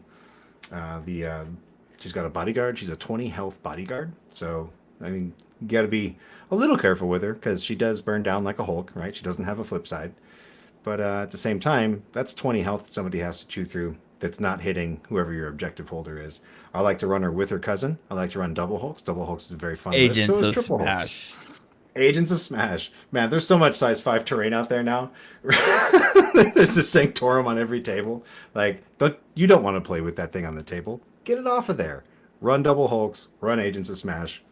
Get rid of that size 5. Superior weight training is amazing against Mal. The slow is amazing against Mal. The defense rest is maybe sometimes a little bit of a trap, but if you've got the power to burn, why not do it? And Is that the one that staggers them if they're slowed already? If they're slowed already, yeah. So if you've got the opportunity and you've got, say, 8 power, drop an automatic slow on them, and is that you do have to deal damage, right, with the defense rests. So you can't really defense rests with superior weight training and throw unless you've got an attack that you do in between the superior weight training and the throw. So maybe if they're already slowed. But She-Hulk is fun. She's immune to poison. And she's got 4 energy defense, which I hear is kind of a cool thing to have these days. And that's about it for She-Hulk. It might be double aggressive. Double right? aggressive. So like she's Avengers affiliated, so she can Avengers assemble. That's huge. She is Shield affiliated, which opens up some really interesting lines in Shield because she is already effectively aggressive, right? Because her gamma transfusion gives her the equivalent of aggressive, and then you've got the leadership aggressive if you're tied or ahead on points. So you can do some really cool, like, triangulated aggressive moves where you move one direction and then aggressive back in a different direction to get yourself onto a point that you got pushed off of or something else. And she's A-Force affiliated, and her leadership is fantastic. It makes Okoye viable again, and Okoye is a really scary model when she's viable because the only way that you're going to ever kill Okoye is with a bucket full of dice or to be outside of range 2. Yeah. And, there's your pitch for She-Hulk. There we go. All right, Hobby Corner. Accountability Club is due in less than an hour and a half. Right? That's right. Well, I mean, for East Coast people, right? If Yeah. you're on the West Coast, you got a few more hours. But by the time you hear this, if you're not watching it live, it's probably too late. Fair. I know I'm good because everybody's seen my Malekith and everybody saw my Strange. You did specifically. Yeah, I got the stripes. I got the stripes on the tiger tail, so I think I'm good for Malekith. And we'll see. I got 90 minutes before I got to go pick up my brother, so I might be able to get Clea done. There you go. just, have you ever heard of this thing called the dip method? I mean, honestly, for Clea, I'm just like looking for like some silver hair and some But no, have you pale heard of the skin, and I'm gonna call her done. Have you heard of the dip method? I've heard of the dip method, but I don't know how to do it like outside, like doing like stormtroopers or something like that, where you're like, I have like this crazy notion in my head where I just want to like Zenithal Prime, like stuff, and then do the dip method and just make a whole entire like list, like monochrome. For those of you who don't know, Stint City. just YouTube like miniature painting dip method. It's so stupid. Like literally, you get a can of like basically paint stain, like stain for wood. It's basically wood stain. Is like basically the equivalent of it, and you literally get a drill, like an electric drill, and you attach like this thing to it that's gonna have a contraption that's gonna hold your miniature at the end of it, and you you dip them in this basically wood stain. Like Army Painter has like one for dipping. Like it actually like it's called like the dip can or something like that, and you literally dip them in this stuff that's basically method, like it's basically wood stain, and then you put it into like a box and you turn the drill on and spins them around and it shakes all the like the loose stain off, and then it's done and like you're just painted. Shuma, it's an old method for doing an entire skeleton army in like under an hour. Yeah, that's basically what it is. It's actually really kind of cool for like doing like monochrome stuff. I like it. I've always wanted to do it, but I have a can of dip, like Army Painter Quick Dip. I think it was called Army Painter Quick Dip. I think that's what it was. I have a can of it just sitting over there in the corner, and it's never been used because I've never found something that I was like, yeah, I'm gonna do it on this. Let's do it. But man, I've always wanted to do like a monochrome army or something. If I ever got into Legion, I'd probably do that with a Stormtrooper. Just do a monochrome Quick Dip. Yeah, that's fun. It's just funny because you have to like build like a contraption to put them on the end of an electric drill that's not gonna break your model. It's as much work as painting. Yeah. Fantastic. All right. Challenge of the week. What do we want to do this week? I put myself as the challenge of the week because Hyper Viper's not here, and I completely forgot about picking something. You know what? Give me Midnight Suns using Cable because I actually think Midnight Suns might be the one place Cable performs. Hear me out. Sales pitch of the week, part 2. Here we go. Cable actually kind of likes the bump because on like let's say like something like hammers, you could like bump for one, pick up the hammer for your other one, and then you're able to like hit past the mid range because he's range 5 and a medium base. You're able to hit past mid range on a C with his gun with 6 dice, which is not terrible. And then like he's kind of good there. And then you can have Cable shields. But him with bump is kind of interesting. I'm actually this is like where the whole X-Force Midnight Suns thing came from. So let's see your guys' Midnight Suns using Cable. Let's go for it. All right. Listener questions. We have. All right. Maybe we shouldn't have done cubes. Anyways. It'll be fine. It'll be fine. We go past an hour and a half all the time nowadays. We never follow a time structure. If anybody ever thinks that, I'm sorry. What is time? All right. Ronald the Accuser. For Sam, will you continue running Asgard in your upcoming events? Is there anything that stood out to you that was a constant problem during NashCon? Games going longer than 4 turns. I like Asgard. I still think that Asgard's good in the meta. I do kind of like. I want to move on because, like I've said before, Asgard's kind of the place I like to go back to. I prefer to hang out on Midgard. It's your palate cleanser. It's my comfy place. Yeah, like it just feels good. Like Thor was my guy when I was a kid. So whenever I get to kind of go back and do that, yeah, I enjoy it. So I will continue to run them, but I'm probably not running them at Nova. But I mean, I say that, but there's. You don't know what you're running at Nova. Exactly. I'm literally trying to convince you of like 3 different lists. Excuse me. Yeah, I mean, it probably starts with an A, B, or a C, for what that's worth. A, B, or C? Not an M. What's the C? Oh, Convocation. Yeah. So what?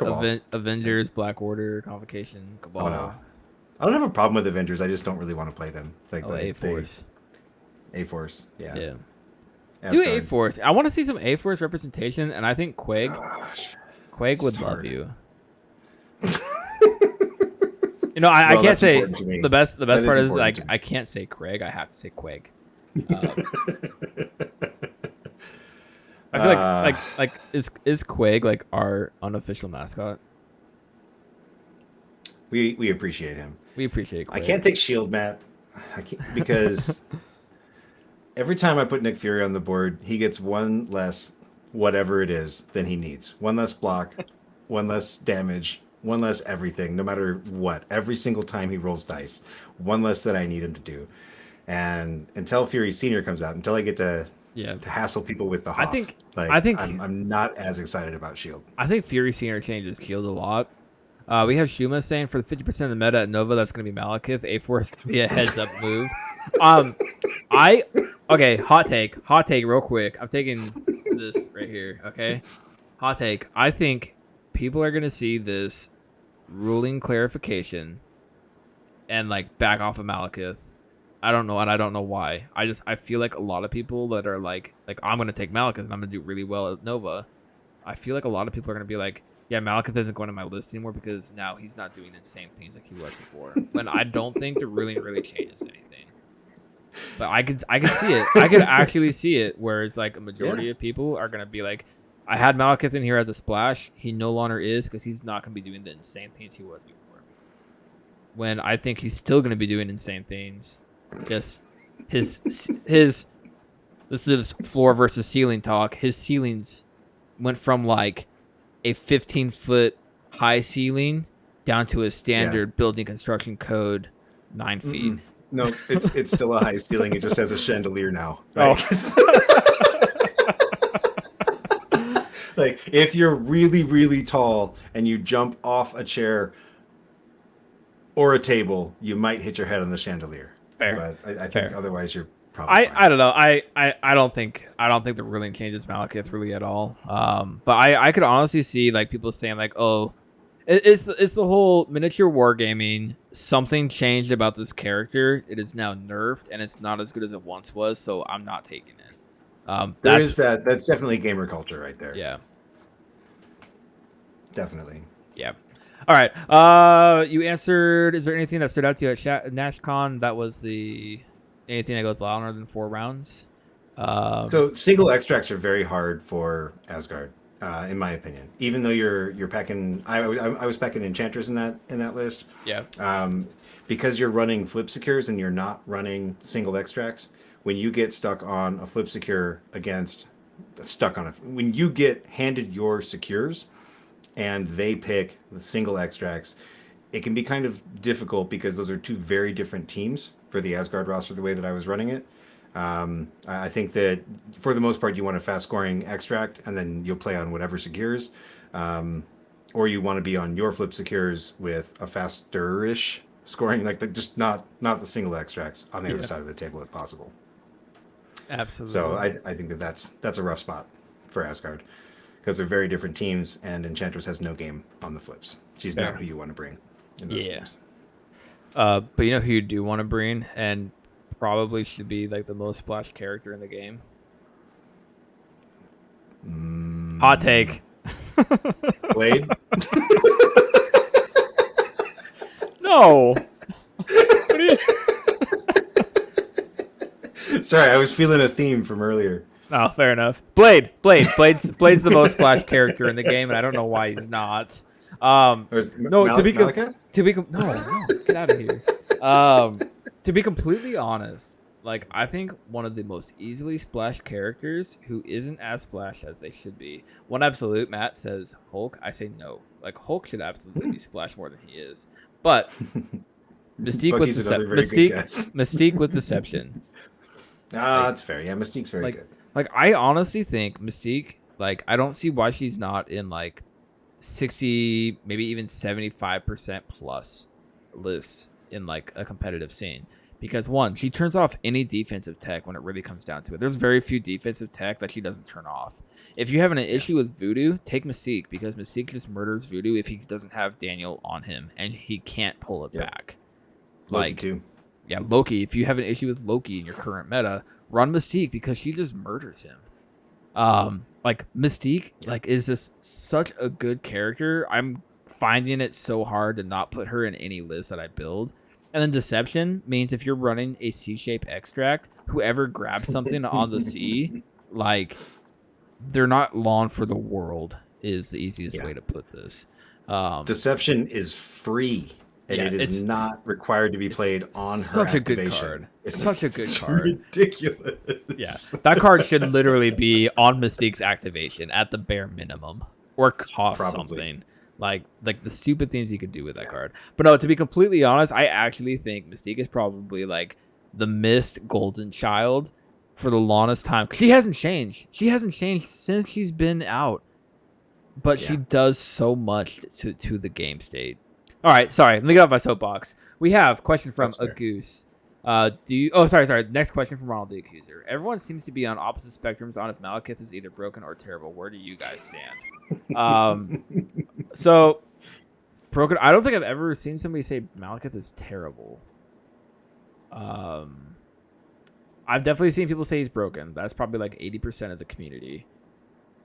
I will say Malekith, and I think, like, to be completely honest, I think Sploosh makes like the best point that I've seen like in these discussions, and that is Malekith is 7th threat and he is a true 7th threat, and it begs the question, like, is 7th threat too much? I think that's the real question we need to be asking, which I don't think it is. It's just people need to learn how to like deal with 7th threat and like having like an actual 7th threat in the game, because if Malekith is 7th threat coming into the game now, you better be sure we're gonna see more eventually. Like, it's going to happen. Like, it's not going to be, like, left and right. We're going to see, like, 4 more 7th threats come in the thing. It's just, like, I think Mal actually represents 7th threat extremely well. I don't really think he's broken. I think he's... I think because like a lot of people talk about like the point scale with MCP, where I have like Rogue is like a 4.7 and Voodoo's like a 4.9. Like Malekith, in my opinion, is probably a 7.8. He's very high end 7 threat, and he's gonna earn his keep. But that's like the biggest like thing that developers probably had like the biggest thing like the issue with is like, how do we make this person come out and feel like they're worth the threat and not end up like Dormammu, where people are like, this person's not worth a threat. But tell me I'm wrong. I want to know what they owed this guy. That's fair. I don't think he's broken. I No. don't think that he's trash either. I think that he's a very, very powerful character. I think that you really should consider bringing tools to attempt to mitigate him. I think that Asgard has some of those tools. I think that Everybody, okay. healing. Is I'm. another one. And then there's plenty of tactics cards. Yeah. Oh man, this conversation frustrates me so much. I ain't gonna lie. Like, I'm gonna. This episode's already at an hour and 40, but I'm gonna give me 1 minute. Give me 1 minute right here. Okay, I strongly think 95% of lists already had all the tools you need to deal with Malekith. I don't disagree with you. I But think you're right, nobody so else does. I'm not gonna Nobody cut you else off. does. Everybody I say this to is like, but I had to change my list so much. It's like, did you really though? Did you really? You had to change your list so much for Black Order, and then Yes. you had and then all of those tools worked against all of the other attrition in the environment. Yes. And now Mal's just the newest. And then Juggernaut, right? And now you Yeah. had to maybe you had to find a size 4 throw for Juggernaut, but if you were teched for Black Order and then you were teched ready for for Malekith. the next wave, if you were teched for Juggernaut, you're still teched for Malekith. It's the same answer. It's okay. Shuma says I had to swap out half my list, but Shuma, that's because you're playing Dormammu. That's a completely different situation in all of itself. I'm not downing you for playing Dormammu, but I you are literally that 5% that I'm talking about. I'd even go to say that 90% of lists that people are playing in the game have tech to beat Fire Skull Man for life. But I would say 90%. I would say 90% of lists that people were playing competitively in this game were already teched for Malekith. You have people playing Heroes for Hire. You have people playing Bodyguards. You have people playing Root. You have people playing any type of redirection of attack. You have people playing at least one character with stagger across their game. Almost every list had Black Cat for a while. You see all these different tools that people are talking about, and you already had them in your list. They were already there. They were primed and ready for you to go against Malekith. So people saying that I need to change my list 100% or even 50%, except for Shuma because he's playing Dormammu.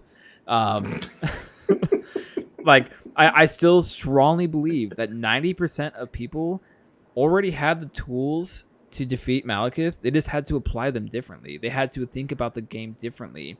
And Shik actually said during a painting stream, I think it was 2 weeks ago now, it's either last week or 2 weeks ago, that because somebody asked a question about releases and something on those lines, and I'm 100% paraphrasing, and that is he said something along the lines of, we bring characters into the game to create a puzzle for the players to solve. It's about what type of game would it be if it's literally, I'm gonna release Malekith. Malekith is basically Hulk reskinned. Where's the fun in that? Where is bringing the innovation into the game? Where is the bringing the different maneuvers and different tactics and making the game wider instead of single-minded and tunnel vision? I think Malekith is great for the game. I think Malekith is 100% great for the game because of that fact that he's making us have these conversations and think and talk. But it's upon us as a community to actually discuss. And that is where people say Malekith is toxic for the game. I 100% disagree with that. I 100% think that the conversations about Malekith are toxic for the game. We need to have a different mindset to where we're coming together and being look, let's do it this way. Let's try this. Though that didn't work for you. Cool. Well, I did this and I actually won my game against Malekith. Let's have constructiveness instead of destructiveness, because that is what that is literally what kills a game, is finding one thing that everybody hates and then complaining about it and not doing anything about it. Instead of You can't beat him, join him. Like, that's not the answer here. It really isn't. I don't think Malekith fits in every single list. I don't think he's gonna kill the game. If anything ever like came that close to being that detrimental for the game, it's literally like the conversations that I've seen, and it honestly is super upsetting for me. And I'm kind of going on a super tangent now, but it's like I like we need to just be better as like a community and people. Like, don't shit on somebody for having a positive opinion. Don't shit on somebody for literally like I did this and it worked. Well, that doesn't work for me. Well, maybe you didn't play it the exact same way that I did, or dice just happened to dice. Like, it's MCP. Dice are gonna dice. So like, let's come together as a community and solve the puzzle instead of like hating each other. And I'll be damned if I see someone like go and say, you only won this tournament because you played Malekith. Like, I've seen similar comments to that. I've seen different things. Like, let's be positive and building as a community, because that is what builds games and keeps them going. If we love this game of MCP, let's be constructive, not destructive. This has been my it's TED okay Talk. to play fun things. Yeah. Play with fun things because they're fun. Like, the things I feel bad about with Malekith are like Magneto is a great example, right? That ferocity just chews right through. So it's not answered yet, or at least it wasn't last time I checked. Like, there is no clarity on whether or not ferocity just goes straight through Magneto's force projection, but it does look like it does because it's the ferocity doing the throw, and that's rough, right? Because now we've got a 7th threat who's basically turned off a 6th threat, and that is feels bad. That's a little extreme, in my opinion. Other than that, I think that he's largely fine. Like, I've heard it talked about that you should be able to reroll dice into him, because that's like some people's answer, some affiliations' answer to Malekith. But I really think that the answers to Malekith are making his actions less effective, a lot more than they are dishing damage into him to get him off the table. Your escort to safeties, your ghost spider, just make it so he's not hitting who he wants, or he's not getting the ferocity trigger. Well, it's like I don't want to like I do want to talk about this because it's like been like bothering me recently, to be completely honest.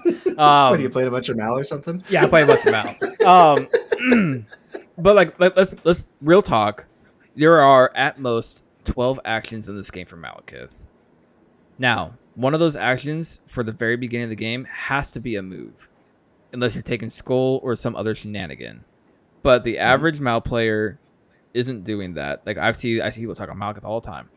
And so the most actions he'll get is 11. The 11 attacks across the entire game. And that's if he's able to charge every single round. Now, if you're playing Malekith, the game is more often than not over by round 4 or 5. Let's just say 5. If it's 5, that now means he has 9 actions that are going to be attacks. You stagger him once, that's now 8 actions. You redirect an attack, it's now 7 actually actionable actions. Like, and that's you really see like how it starts to build it up. If you can stagger Mal 2 times, that means that he's only making 7 attacks across the game. 7 attacks across the game is much easier to stomach than saying Mal killed 3 characters. More often than not in my games of playing Malekith, it's not Mal who's doing the majority of the killing. It's something like MODOK. Like, Mal's just there and he's being scary. Like, Malekith is not the one running the game. It's usually somebody else in the roster who's the MVP of that game. Like, he's just there being a big scary threat. Yeah, I mean, in a lot of ways, that's how I run Thor when I play Asgard. I rarely ever want to put anything on him, so he's not. He's there to disrupt my opponent a lot more than he's there to try to score me points.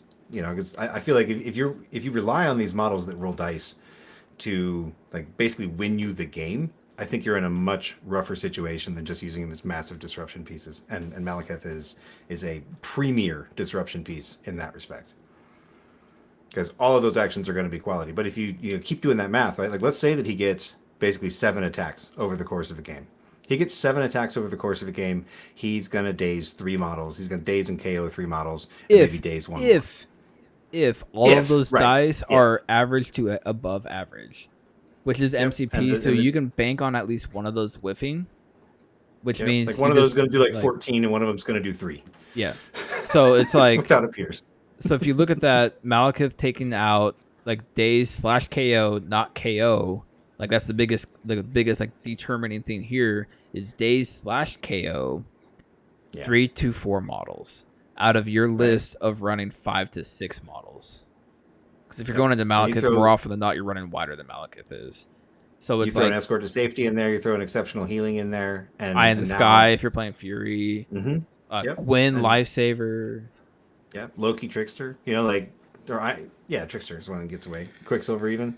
Like if you can just get out of that range 2 attack. And now sometimes terrain's going to be a problem, but like now we're getting back into talking about like what makes this game great.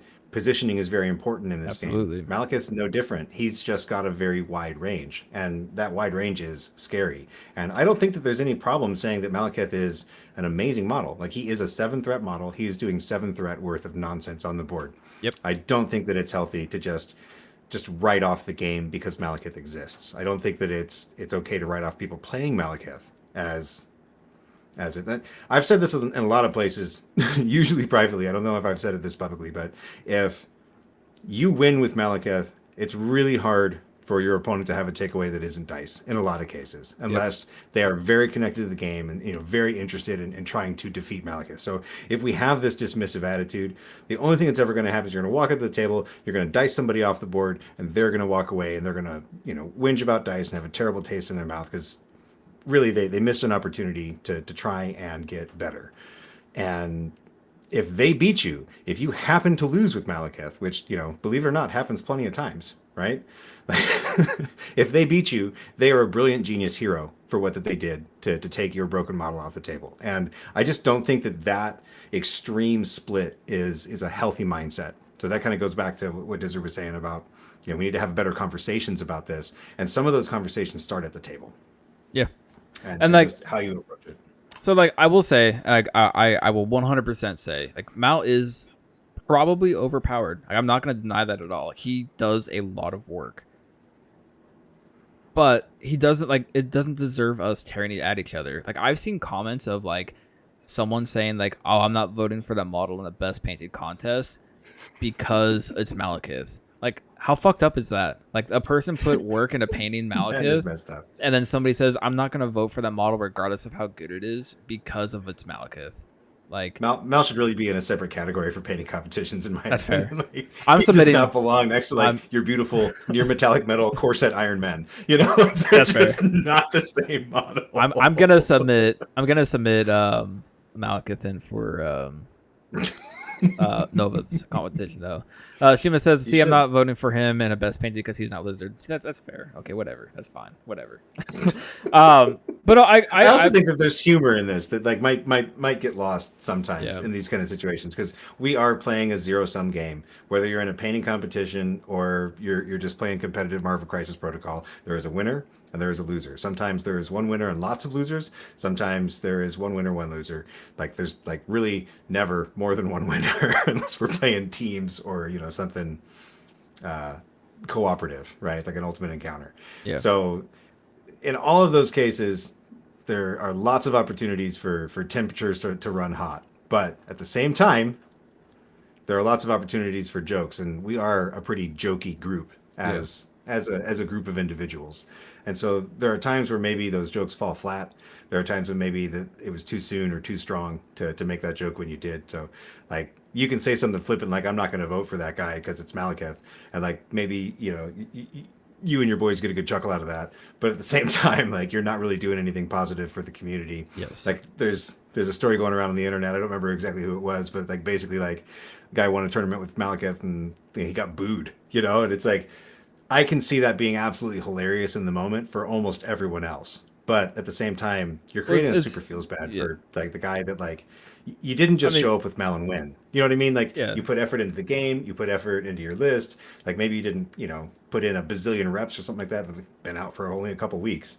So like, I just think that good humor is good humor, and that's fun for everybody. But it's also like fall flat. It's also mentally like debilitating. Like me personally, like I have put so much work into my Malekith list to where if like that happened to me, like let's say we go to Nova, and if I won Nova with Malekith and it's like, boo, you played Malekith, like somebody thinks it's funny. What's the difference between that and somebody bullying a kid at like elementary school? Like it's literally mentally demeaning.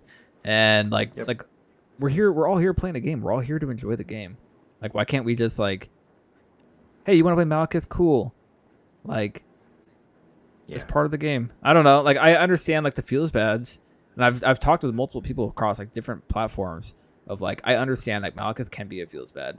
Like, but you also have to have that conversation. Like, let's discuss. Like, I'm at a casual game night. Yeah. I don't feel like playing Malekith. Cool, I'm not gonna play Malekith with you. I understand you don't want to feel this game. Like, but how about we play Malekith and I help you beat Malekith? Like, let's have that conversation. Like, have your person at your local game store who is championing Malekith and like walk through what they don't want to see happen at that round. Like, well, in my head, I really don't want you to do this. And like, oh, I didn't even think about that line. Like, let's work as your local community at how to beat Malekith by actually talking and like going through those talking points of a game instead of just trashing each other with Malekith, or B, just dismissing the person playing Malekith altogether. Because like, put yourself in that person's shoes. It's like, and to be completely honest, I was like, it's so fucked up to think that somebody got booed off of like, hey, you won with Malekith. Like, you put a model down on the table and you put 0 work into it. Like, that's not the case at all. Like, I've literally put like, never is. I think at this point I'm at like 90 something games with Malekith over since his card was spoiled. Like, you can't tell me I didn't put the work in to try and optimize this list to the max. They gave us this. You know what I mean? Like, this is something that the game gave us. So like, there shouldn't be any stigma with playing it. I do agree that like if you're like just having a fun casual night with, you know, beer and pretzels MCP or whatever you want to call it, like having an open dialogue is a lot better than just dropping Malekith on the table and stomping somebody with it that didn't want to do that in the first place. So, like all you did that game was test each other's patience. Like that's not what I think we want to be doing. But I love the idea of talking through it, and this is where I think having like a travel group where you're less concerned about beating each other regularly. You're learning the game from each other and with each other, and then you're going to take that out somewhere else and surprise some people, knock their socks off, and beat their Malekiths. I think if you're still hanging out and you haven't turned us off yet because we're being egregious and saying Malekith is fine for the game, I think the biggest like takeaway from Malekith as a release in this game is like how we handle this type of thing as a community. Like, and that is like by far the biggest learning lesson that we can have as a community with this game is like stop tearing people up for playing Malekith, work together, actually communicate, and like build the game, not destroy it. And that is what we need to do as a community. And like, I know we kind of been like long-winded on this, but like, I think it's a very important point. I really do. This probably should have been at the beginning of the podcast, not the end of it, when people could just be like, whatever. I don't want to hear people talk about Malekith for 20 minutes. But I do think it's an important thing. I think it's an important thing for us to carry forward is like, we see a character like this, like who knows, what if the Sentinels come out and they just completely change the game in another direction? Like, it's how we take it as a community and what we do to build as a community instead of just rioting and destroying the game by having the conversations that I see. I'm literally just tired of seeing the conversations that I see because it's so negative. I don't love the existence of power creep. To some extent, every game suffers from it. I don't really even feel like Malekith is all that power creepy. He's seventh threat. Is a 7th threat character. Threat. Exactly. He's a printed 7th threat character. Maybe Dormammu was a bit of a miss at 8. Yeah. Like I okay. Like regardless, I don't see any reason why we shouldn't be having the conversation and trying to solve this way more than just fighting with each other about this thing is here. So Shuma, we're all listening a little before the real release of Strucker. I strongly think that Hydra is gonna make people wish Malekith was like the meta king again. So funny. Like Hydra's fucking scary. Like Hydra scares me. Like I'm scared what they're gonna do to this game. But again, it's gonna come down to us as a community coming together and solving the Hydra meta. Hydra's gonna like overcome the meta super hard. That's my prediction. All right, let's move on. We got like 2 more questions. Oh my goodness. All right. I'm sorry. Let's go ahead and do this other Malekith question real quick because I think we answered it already. Big positive geek. Okay, so question here is Malekith being overhyped as the big baddie. His success is greatly impacted on how good his dice rolls are, and for a game which is already highly variable where dice are concerned, is the sky falling for nothing? Quick answer, yes. Long answer, listen to the last 30 minutes. Agreed. Yeah. Yeah. No, like it's absolutely dice reliant. If Malekith has bad dice for one of his actions, you just lost a 3-threat activation. If Malekith's dice are bad for his second activation, you just lost a 3-threat and a 4-threat worth of activation. So like he is 100% dice reliant. The sky is not falling. Malekith is fine for the game. The community just has to have better conversations. That's all. To be clear, the 4-threat activation is the one with the ferocity throw, right? True. Yeah. True. Okay. Switch the order around. All right. Yeah. We got Laugh 1388. When are we getting a new Crisis? Man, we don't develop the game. We don't know. Like, Yeah, right. No. we're just as far in the dark as you are, man. Wait. I got it. Soon-ish. Soon, TM. All right, last one. A goose. Do you feel the gap between the best and the worst affiliation has widened in recent months? Best taken to mean wins most often against the competitive field. Worst taken to mean losses most often against the competitive field. So number one, our whole philosophy as a cast is anything can win competitively. So like to answer this question, like honestly, and within philosophy of the game, I don't really know. Like, let's look at X-Force, for example. I think X-Force was actually severely hurt by the rotation. I really do. I had something going with X-Force finally that was really good. However, Ryan Farmer from the Strike Better podcast has a local who's doing extremely well with X-Force, and he's doing something that I did before the clapback list. But he's doing it better than I did because he's actually winning with it, and I was trash at it. I don't want to like say like I was the genius that found it. Because like somebody sent me his list and I was like, man, I used to run that. What is he doing differently than I did? Like, but that comes down to play style of the game. Like, yeah, I'm gonna play a list 100% different. Like, I could give my Mal Cabal list to Sam, and he's not gonna have the same success, or he'll have more success. Like, he's not gonna play different success. Different. I'll success. have different success. That's the best So way I'll to play put it differently. That's yeah, like everybody has different success rates with the games. It doesn't matter like what affiliation you're playing. If you can go in and you can say, I'm going to play X-Force and I'm going to play the crap out of X-Force until I go and I win LVO with it, or I win NashCon with X-Force, then you're putting in the work. You're understanding the reps. You know the matchups better than your opponent knows the matchups, because that's what you need to do to play X-Force successfully. Like, you're putting in that work and you're understanding your play style and how it's gelling with that affiliation. So, like, I don't really think that it's upon, like, best and worst affiliations, per se. Like, having a tier list of affiliations is kind of against the philosophy of the podcast and against the philosophy of, like, gaming all the general. Is, like, it's upon the players and what the players can do for that affiliation. Like, I played Shuma the other day. He's playing Dark Dimension. He plays Dark Dimension pretty well. That local that I played Saturday, we were talking about Midnight Suns. He plays Midnight Suns like extremely well in the current meta. Shuma says, I love tier lists. So tier lists are fun, but that's what they should be. They should be a fun thing within the game. They should be a fun thing within the community. You're like, oh, that's interesting. I completely disagree with that, but that's funny. That's a cool take. That's often what comments on tier lists are. Is like, I don't agree with you, but I'm glad you put this out for me to look at and stare at, because I don't agree. Because everybody's perception of the tier list is going to be completely subjective and going to be completely reliant on their playstyle. Like, I may think that Malekith is like the most splashable character in the game, where Sam thinks, well, Malekith is like good, but he's not that good to where I want to take him in every single list. Like, not everywhere. But that's how it is like, it's completely subjective. So I think when you look at the gap between the best and worst affiliation has widened, like, I could see that to a point, but it's also still subjective, because the best and worst affiliation in the game is completely subjective about the person who is talking. So if, like, me personally, I may think Avengers is the best affiliation in the game, but Sam thinks Black Order is the best affiliation in the game. So anytime we talk about this type of conversation, it is 100% subjective, and there is no right or wrong answer. It's like whose line is it anyways? The points are made up and the rules don't matter. So it's like we don't have enough data. There's not enough data to know. Like, not our own personal experience, not like collected on Longshanks or anybody else's spreadsheet. Like, there's not enough data to actually know what is actually really good. I think this game's got a lot of shuffle points. Yes. I think that every time a new model comes out, the tier list, or my personal perception of the game's, from a tier list lens shuffles around. Things change around. I think that Brotherhood just took a really big hit with Malekith. I think that Brotherhood was very close to the top, if not the top affiliation before this. I think that they had fantastic game into the field, and between Magneto just being able to delete just about whatever he wanted on a given turn, to Mystique's deception, which we've talked about, the dicey effectiveness of Rogue, and the pure scoring potential of Juggernaut.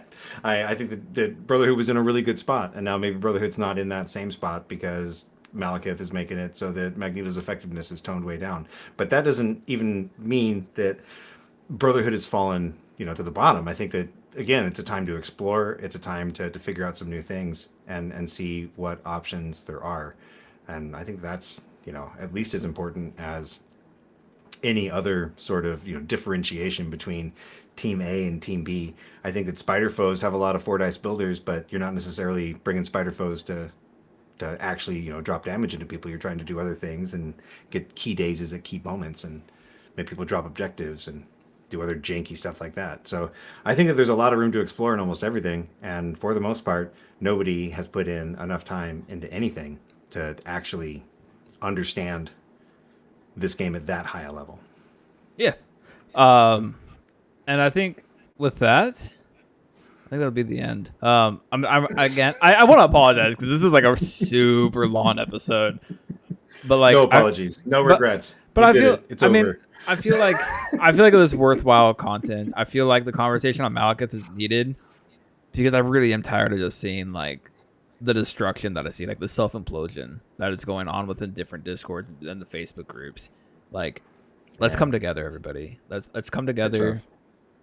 Peace. The hardest thing, it's so much harder to get people interested in a game when they have a negative opinion about it before they've even played it because they heard somebody say it or they read something on Facebook or like they were following something, and now it's like, oh, don't you want to play? Do you still want to learn how to play MCP? And you're like, oh no, I heard Malekith's broken. Like now, like you've got to unpack an entire thing. Yeah. So more often than not, I think that it's definitely in our best interest to explore together. And it comes back to like a game's success is based off of the community behind it, and if its own community is destroying it by these conversations, then we're not going to have a game at one point. Like, a game is as strong as this community. So let's stick together. Let's beat Malekith together. Again, after Nova, I'm not playing Malekith anymore, so you guys can stop being scared. Let's be honest. Nobody's scared of me playing Malekith. It's me. This was all for you. All of this is about you. God, I don't have that big of an ego. If I did, I would hate myself if I had that big of an ego. Anyways, with that being said, we have been the Rogue Agents, and you have been the listener, and sometimes the Malekiths, and sometimes the Rogue Agents. There you go. We love you guys. Everybody. Thanks for putting up with us. Be a team. Perfectly balanced, as all things should be. Maximum effort. In this war, there's no surrender. He's out of line, but he's right. Who the hell is Bucky? You don't like a fair fight. I think you're wrong. Which part? All of it. Think you're the only superhero in the world? Touché.